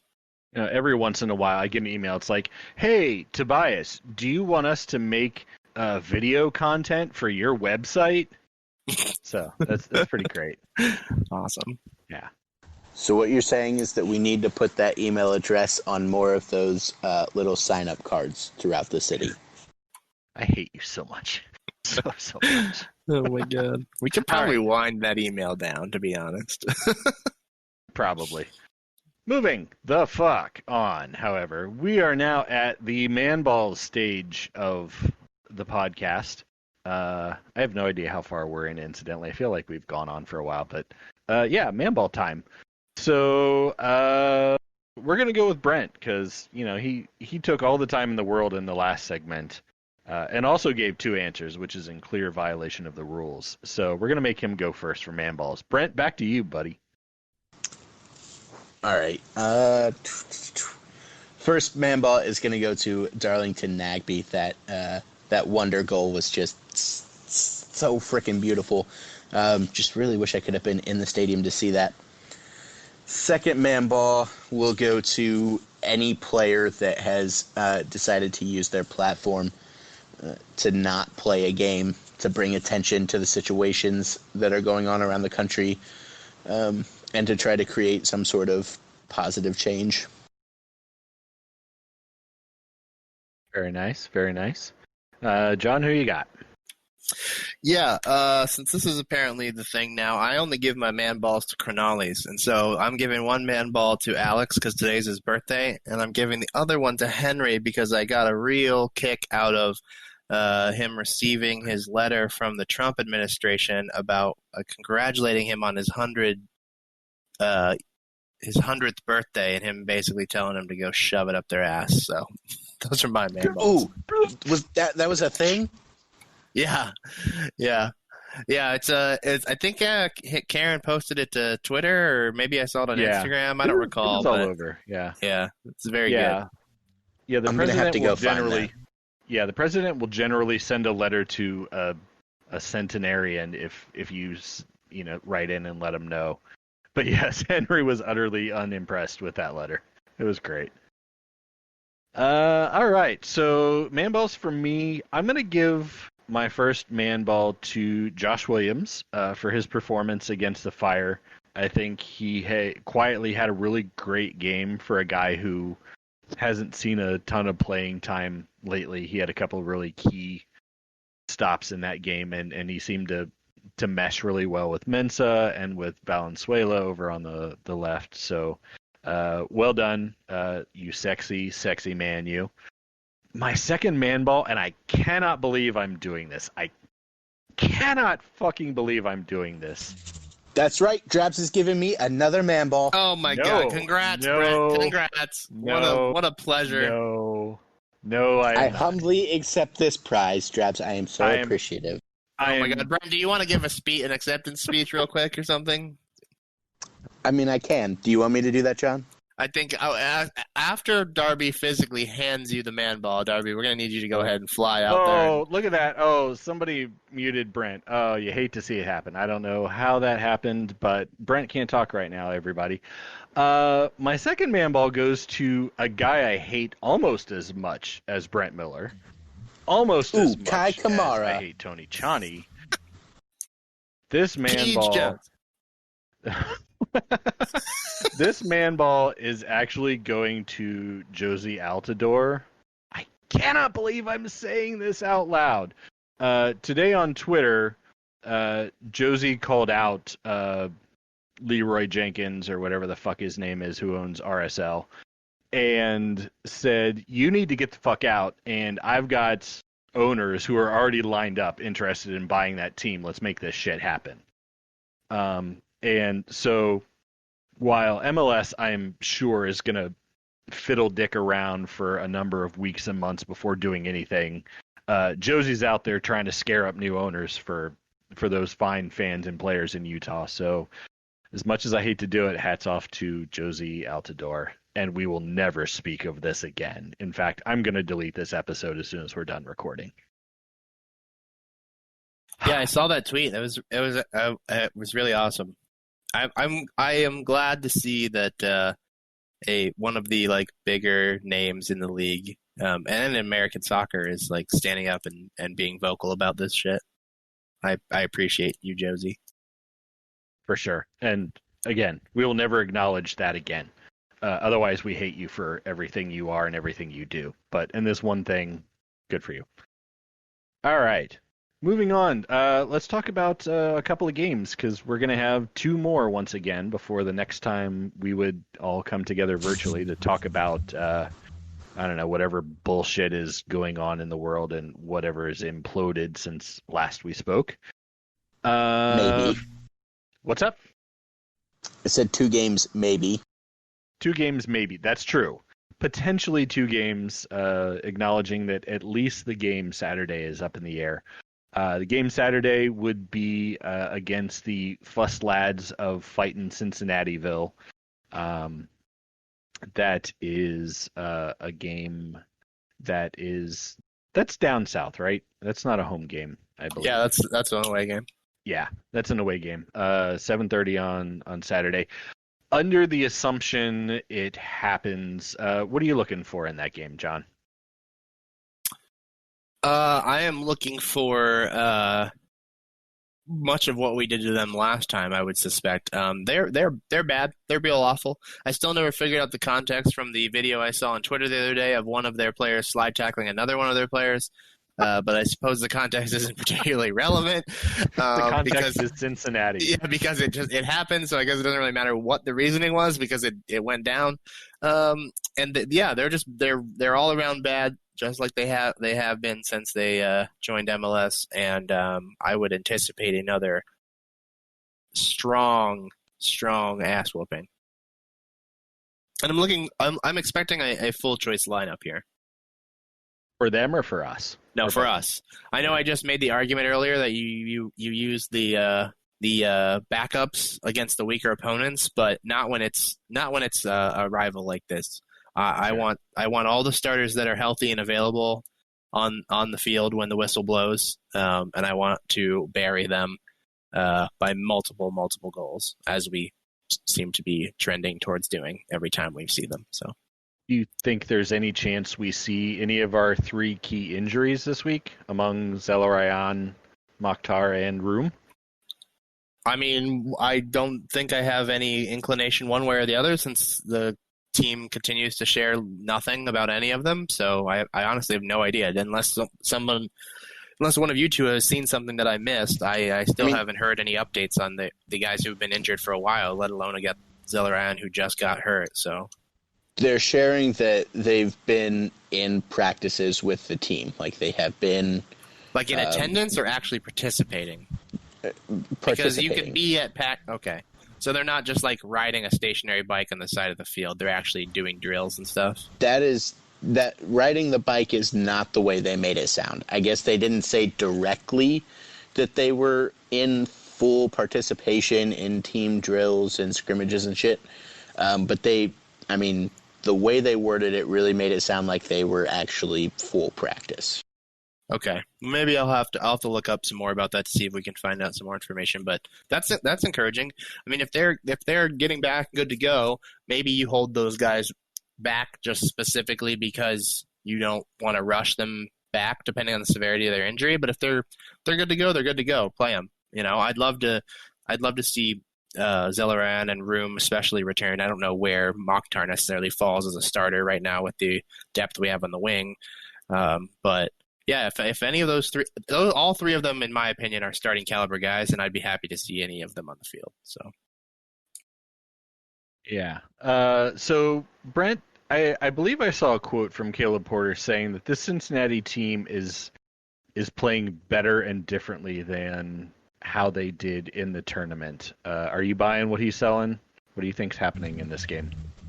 Yeah, I saw that quote too, and I'm a little bit confused about it. Obviously they have had more time under their coach. I assume it's still Jap Stam, correct? so far, as of today. Okay.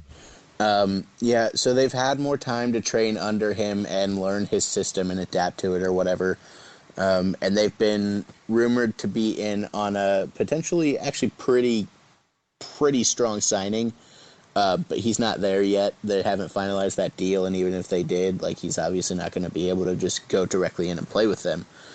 So their roster is still pretty shitty. Like, it's not good. And I just don't understand, like, what he's looking at to say that they're actually kind of concerning now. Yeah, like, what the fuck is he talking about? Literally, what the fuck is he talking about? Like, because we just beat Chicago 3-0, and then Chicago goes on to beat them 3-0. So in what way are they playing better than they had been? Like, yeah, that's what I'm saying. I just don't understand where this quote comes from, other than it's just one of those, like, mind game things where he's like, oh, we have to be prepared to play them. They're tough. We have to bring our best. Like, you know, just trying to, like, hype the team up so that they don't get too relaxed. I mean, but other than that, like, I just don't see where you really think that Cincinnati is playing better. And as far as the 3 injured players, I mean, personally, I think just give them one more game off and rest them. If they're this close to the game and you're still questioning whether or not you should be playing them, if that's actually how you feel, since we all know Caleb likes to play those, you know, little war game trick things. But if you're truly questioning whether or not you should play him, just hold him out. Cincinnati is not good, and the lineup that you put out against NYCFC should be able to beat them, let alone the lineup that you put out against Chicago.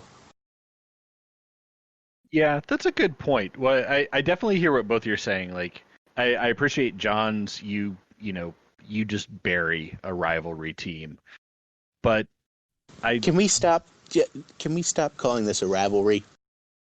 Do you want to call it a derby?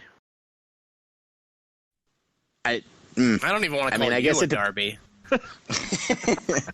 Yeah, first of all, we're American, and we don't need to pronounce that E as an A.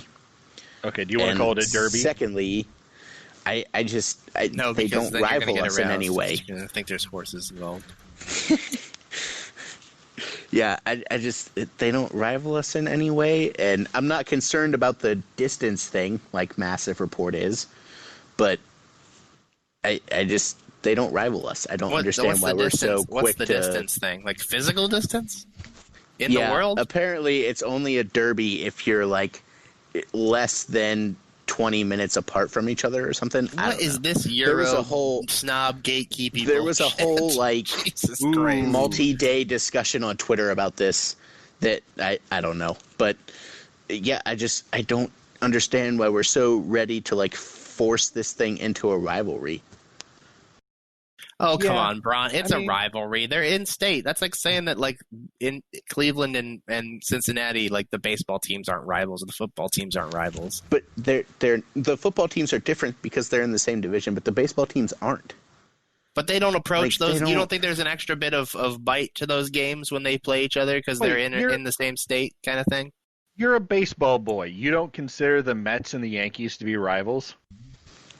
It's different, Drabs. No, it's literally different. It's different than the Reds and the Indians. That's the point that I'm making. The Mets and the Yankees have both taken shit from each other.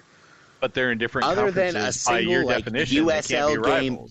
Well, Bront, they knocked us out of the Open Cup. We've only played like 4 competitive games against each other, and that's like a third quarter. Other than that one stupid fucking USL like Open Cup game, like they just don't rival us in anything. Bront, who's our rival then? Who are our rivals? DC United. God, not this conversation. Oh, Chicago. Those are both acceptable answers.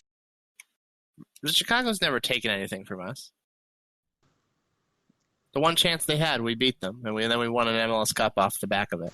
I mean, they've owned our asses in the Open Cup. Oh no, they took Brian McBride, who we then beat to get an MLS Cup. Yeah, but it's still like I mean. And no, that's the same situation. I don't like Chicago. I think they're a rival, but you can argue. You can't argue that they've taken something from us. Cincinnati has been in this league for all of a fucking year.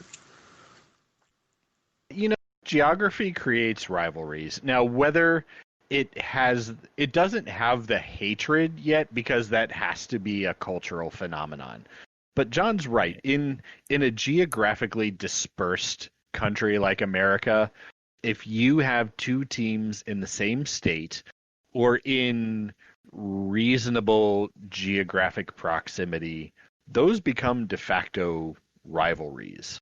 Like Kansas City and St. Louis wind up having pseudo rivalries, even though they're literally on opposite sides of the state from one another. But it's the closest opponent. It's the one that you maybe have a chance to have decent away presence. What are they rivals in? Barbecue? Like, what are those rivalries? This just in: Michigan hasn't taken anything from Ohio State in over a decade. They're no longer a rival. They still lead the all-time record there, buddy. You're talking about recency, though. You just tried to discount the Open Cup game. That's not because of recency. That's because it was a different. They were in a different league. It was an entirely different situation. It has nothing to do with recency. But it's still their team beating us in something. A legitimate tournament that you're passionate about, that you wanted us to win. Did you not want us to win that game? I want them to win every game that they play. It's okay, Brian. You can just admit that you've talked yourself into a hole and you can't figure out a way out of it. Yeah. No, Brent, the way out of it is to says, insist that they are not rivals. Like, I just don't consider them a rival in any way. Brent, I agree that geography can make a rival, and eventually it will probably grow into that. But they haven't earned that title yet. Wikipedia says that the Cardinals and Royals absolutely have a rivalry. It's also known as the Show Me series or the I-70 series. So if it's on Wikipedia, it must be true. Also, the Chiefs and the Rams played for the Governor's Cup before the Rams moved to LA for the 37th time. And like half of Michigan's wins in that rivalry came before Darby was born. So, like, come on. I have never met a Royals fan that actually hates the Cardinals. Okay, Brent doesn't think that Cleveland or that Cincinnati is a rival, so everyone feel free to go give him shit about that on Twitter. Flood his mentions, please. Yes, please give Brent as much shit as you can. Argue with him on Twitter about this, and then call him a gatekeeper about the derbies that are going on in the United States as well. My opinion on the Cincinnati game is that Cincinnati has only won 2 games this season. They were both in the tournament, and it was against Atlanta, who was epically bad, and Red Bull, who were not very good either. And otherwise, they've lost or tied every fucking game. Since they came out of the bubble, they had a 0-0 tie at home to DC, and they lost a team that's actually worse than them. Right. And a 3-0 loss in Chicago. A point at which I saw Cincinnati fans saying things online like, normally you can point out a strength of a team. You can find some sort of bright point. This team is just nothing but weaknesses. I think... Which is ironically how the rest of the state of Ohio describes the entire city of Cincinnati. Yeah, I think this is a game that the Crew should steamroll. I think I'm with John. I think you should put your first choice team out there, especially since you dropped potential points at New York. Make sure to get not only points but goal differential from this game with Cincinnati. Just if you can run it up 4 or 5-0, I think you've got to go for it, and that means putting all your best players, but not ones who are at any risk of injury. I do agree with Brent in that context.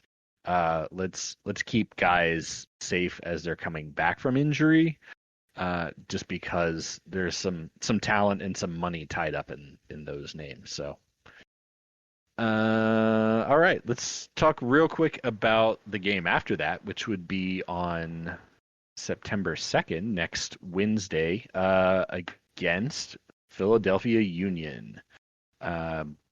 This game is... that's a home game for the Crew. I'm going to assume at this point there will be no fans there, but who the fuck knows? Brent, do you have any thoughts about this game? Not really. I don't know that much about Philadelphia other than, last season they were pretty high in the table, and I think they were kind of expected to maintain that same type of play this season. So they're actually the one game throughout this slate that was actually looking kind of tough. Obviously, we didn't do well against NYCFC. But yeah, I would expect, I would hope a first choice lineup for that game, so that you can go out there and show teams that you are the team that you were hyped to be. Yeah, Philadelphia is a bit a bit of a sleeper team as far as success is concerned. I feel like the last year or two I looked it up.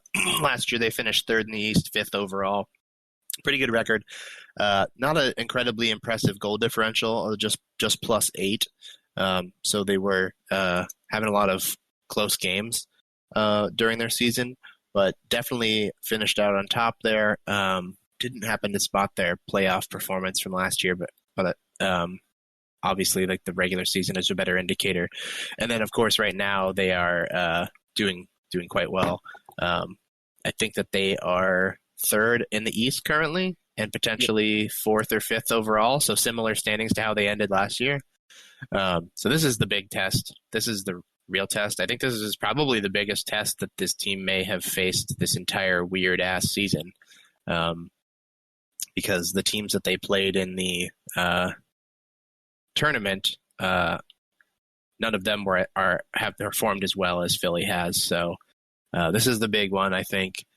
This was the one that I anticipated we could potentially lose. So now that we're already behind on the amount of points that I was hoping we would get from these 6 games, I'll definitely be keeping my eye on that match going forward, because I feel like the 2 Cincy games and the other Chicago game should definitely all be wins. So this will be good. I think this will be the most competitive match of the 4 we have currently scheduled. Yeah, for sure. This is, I definitely agree. This is a test game. Philly ran the table right up until the end in the tournament. They lost in the final to Portland, so they had a good showing down in Orlando, which I think speaks to their depth and their ability to rotate and get quality results. Also, just fucking Jim Curtin, man. Like, he always manages to get more out of a team than maybe they look like on paper. When you look at the Philly roster, there's not a ton of names where, there are no superstars. You've got an Elsinho, you've got Bedoya, but their roster is a lot of like dudes over 30 and then dudes under 21. So they've got a blend of youth and experience. Andre Blake always does a good job in goal. You got former champion from Kansas, Aurelian Colin. Clearly the only roster mistake they've made is that they have fucking Joe Bendick. Not sure what they were thinking there. Everybody's got to have a backup goalie, Darby. Come on, give the guy a break. But you couldn't find anybody at all. Well, we rostered 4 goalies, so there's not a lot left out there. We took them all for the 3rd year in a row, or whatever the fuck it's been. Yeah. So I think this is definitely going to be the toughest game, and this is a good measuring stick. The fact that we're at home is a nice advantage for this, but this should be a game that everybody watches and really uses to get an accurate gauge of what Columbus is capable of. And hopefully at that point, even if the guys who are training right now aren't ready for Saturday, maybe those couple more days, they'll be ready to see some time by Wednesday. Philly's only loss, it looks like, was an away game. So that was at the beginning. That was their first game of the season. So not incredibly relevant, but probably more telling is their goal differential, which is at just +1 right now. So they're playing very even games, very low scoring games. They've only got 8 goals for and have given up 7. So might be a bit stingy, might be a low scoring game, and conceivably could easily end in like a 1-1, 0-0 tie kind of situation. Yeah. You mean like every other time we've played Philly? So, Magic Boopies. incidentally, as a weird thing, that goal differential, I think it looks like it. Does it include the tournament games that were later? It shouldn't, because those don't count towards the standings, so no. Yeah.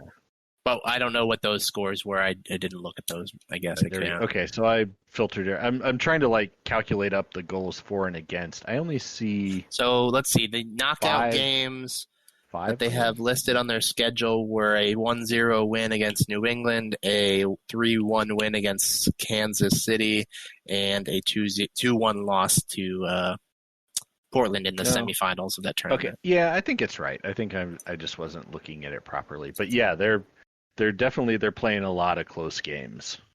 Yeah. So other than that 3-1 win, well, I guess that's the only game that they've taken points that has included either more than 2 goals. That has included more than 2 goals, I think. All right.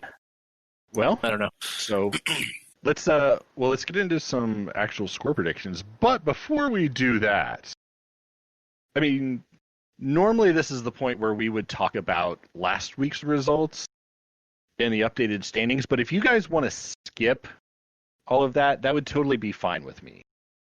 I'd really prefer to not skip that this week. Okay, so you do want to discuss prediction results and prediction standing.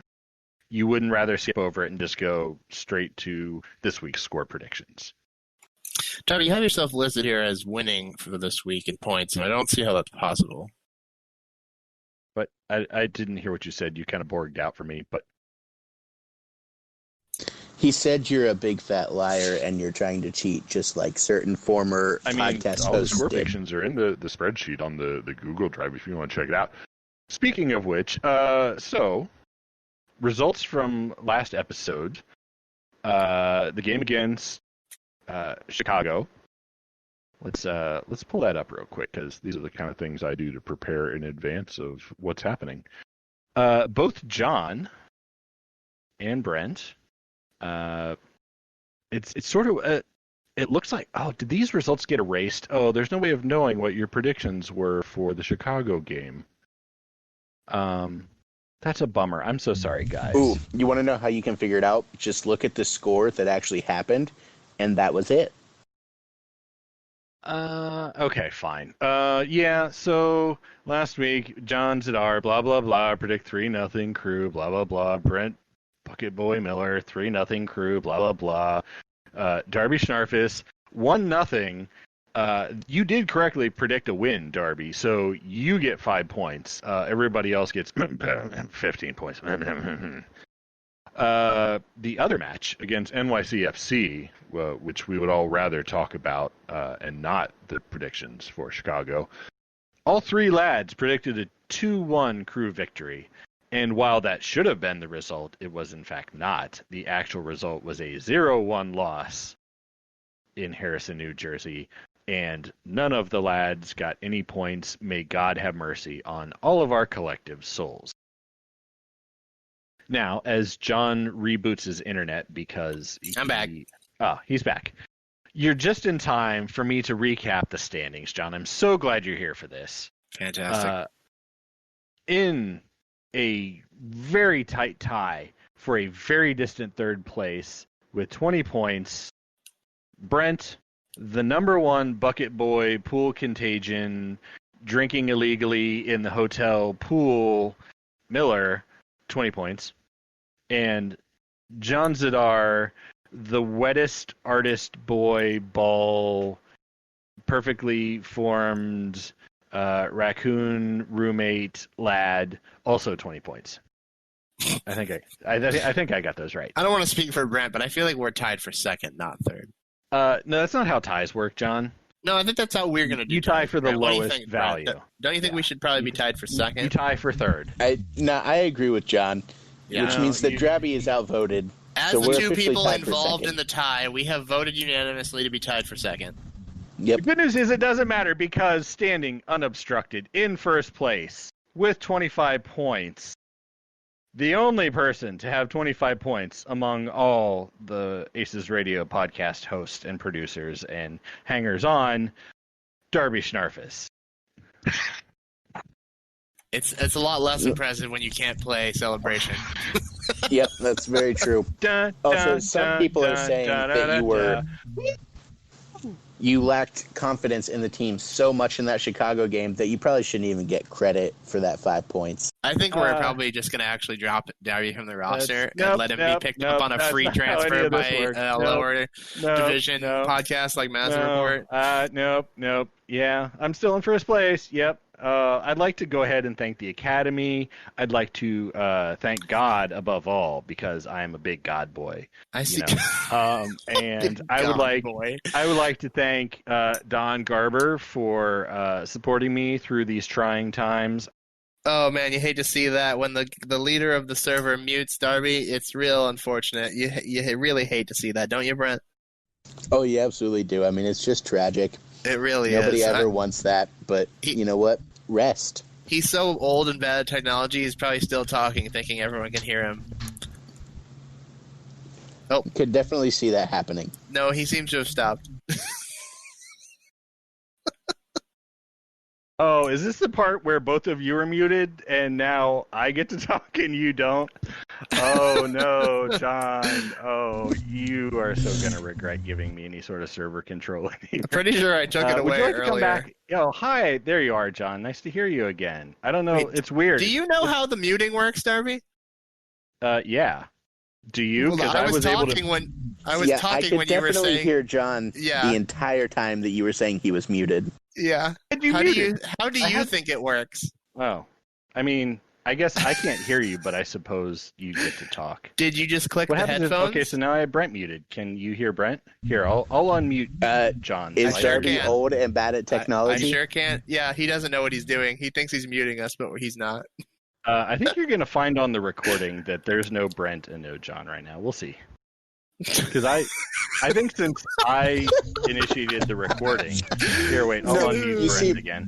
When John said that Darby was muted, we couldn't hear Darby at all. Yeah. I think since I had charge of Craig, I think he's probably listening to me and not you. That's not how that works, Drabs. Anyway, the important thing here, what we've all learned today, is that I am in first place in the prediction standings. So, let's get some score predictions for this week. John, you want to go first? Well, Cincinnati. My face hurts from laughing about that last bit. Cincinnati, yeah, I think that the score is probably going to be pretty high again. I wouldn't be surprised if we matched what we did to them in the tournament. But I'm going to go a little bit more conservative here, and I'm going to go with another 3-0 prediction for that game. What you got, Brent? I think I'm going to go with a... Calm down, Drabs. Brent, give us a prediction. Hey, actually, 15 minutes to log on. I think I'm going to go with Before Brent says something real quick, hold on. Okay. Can I just... I've forgotten. They play on turf down there, don't they? Yes, there's a college football. Currently, right now, right? Stadium. Yep. Okay, I'm going to actually change my answer to 3-1 because I wouldn't be surprised if they sneak one in just because they play on that bullshit. And I never trust that crap. Okay. 3-1. Got it. Sorry, I didn't want you to think that your answer was influencing me, Brent, so go ahead. No, that's all right because that's not my answer. So, I'm going to say that we managed to hold a pretty good defensive shape, and the defense manages to keep them scoreless. I'll say 2-0, though, just because I could it wouldn't surprise me to see this be a bit of a letdown when we know that it should be like 4 or 5-0. Yeah. Drabs, what are your thoughts? Right. Okay. Wait, what did you say, Brent? Was it 2-0? Official score prediction is 2-0. Yeah, that's kind of my inclination too. I think Cincinnati's only philosophy this year is to bunker, And don't get me wrong, like, I mean, it clearly hasn't been effective for them based on recent results. I definitely don't think we get 4 goals this time. I'm not even sure we get 3. I'm gonna go with 2-0 also. So you think that they're gonna bunker even with it being a home game? Oh, and then sure. Currently being really desperate for points, sitting just outside like the playoff line? I think Jop Stam is going to have to do whatever he can to try and get some kind of result. And right now, I think 1 point against us, I think he'd be really happy with. So, yeah, I think they bunker even at home. Okay, interesting. All right, so let's switch to the Philadelphia game. Let's mix things up. Brent, you go first. And then I'll go, and then John can go last. All right. I'm going to say 1-1. Ready? You went too fast. Gosh.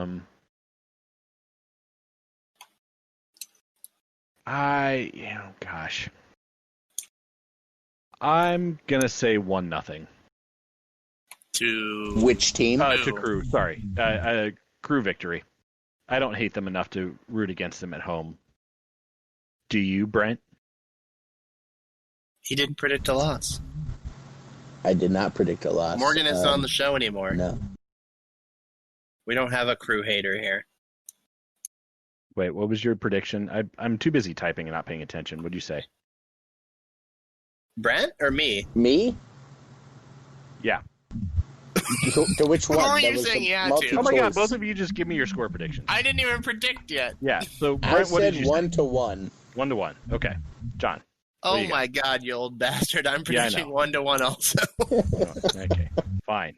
Yes. No, I was typing and then I started putting us in a different order and I was like, no, that doesn't make sense. And then I had to put placeholders. There was a whole thing. It's it's fine. We're all fine. Oh my god. Why is anybody letting him control anything technological? Yeah, I know. Typing is hard, life is hard, but I'm in first place in the prediction standings and that's what really matters. For now. All right. What did I miss? Anything else? Brent, what did I forget this week? I don't know. I don't think you forgot anything. I think you did a great job other than the unnecessary peacocking around the prediction standings, you bastard. I'm trying to add flavor in here. Yeah. Well, Traps, nobody wants that. That's true. This is a Morgan Hughes Memorial podcast, so all flavor must be abandoned in favor of mashed potatoes and white bread. #rest. #rest. Yeah, right. I don't have anything else to add. Okay, well, hey, we should probably do this again next week. We can talk about things and stuff. Next time, same hot Discord channel, same hot baby boys. Yeah, 7 o'clock Brent or 6 o'clock stupid 15. Central Time. Nope, not 15. Drink your fucking Zima in a can well in advance so that you're ready and suitably intoxicated for next week's episode. You know that I'm not old enough to know what Zima is, right? Oh my god, they remade it. It's on store shelves now. It's not an excuse anymore. I've never actually it's had a definitely Zima. still an excuse. Have you guys ever had? Well, Drabby, I'm sure has had one, but didn't you have it? I brought Zima to an episode. I think. God, I think it was one of the ones I wasn't at. 2 or 3. Yeah. Okay. Yeah. We'll have to find some for you then. Well, nobody break their leg rushing that's out okay. to the store or anything. I'm not concerned about this at all. Yeah, Crew fandom. Everybody go out and buy Zima and deliver it to John's house. The next opportunity. Make sure to just pile them up there on the front porch. I will not be sharing my address with anyone. It's okay. You can DM me offline, everyone, and I'll totally give it to you. Actually, that's a great point. I do live on Kenny Road in between Lane Avenue. You son of a bitch. All right. Well, should we do that thing we do to end the show where we all whisper things? I'm a big fan of whispering. As history has taught us, and all Lord Guillermo's people said,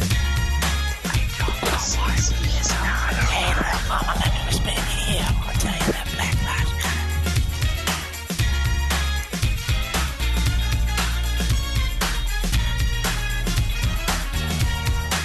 I couldn't even understand what you guys whispered. Oh yeah, I think at this point. Oh, is it still? I told it to go. Why isn't it going? Oh, it's because I removed your privileges. Oh, god damn it.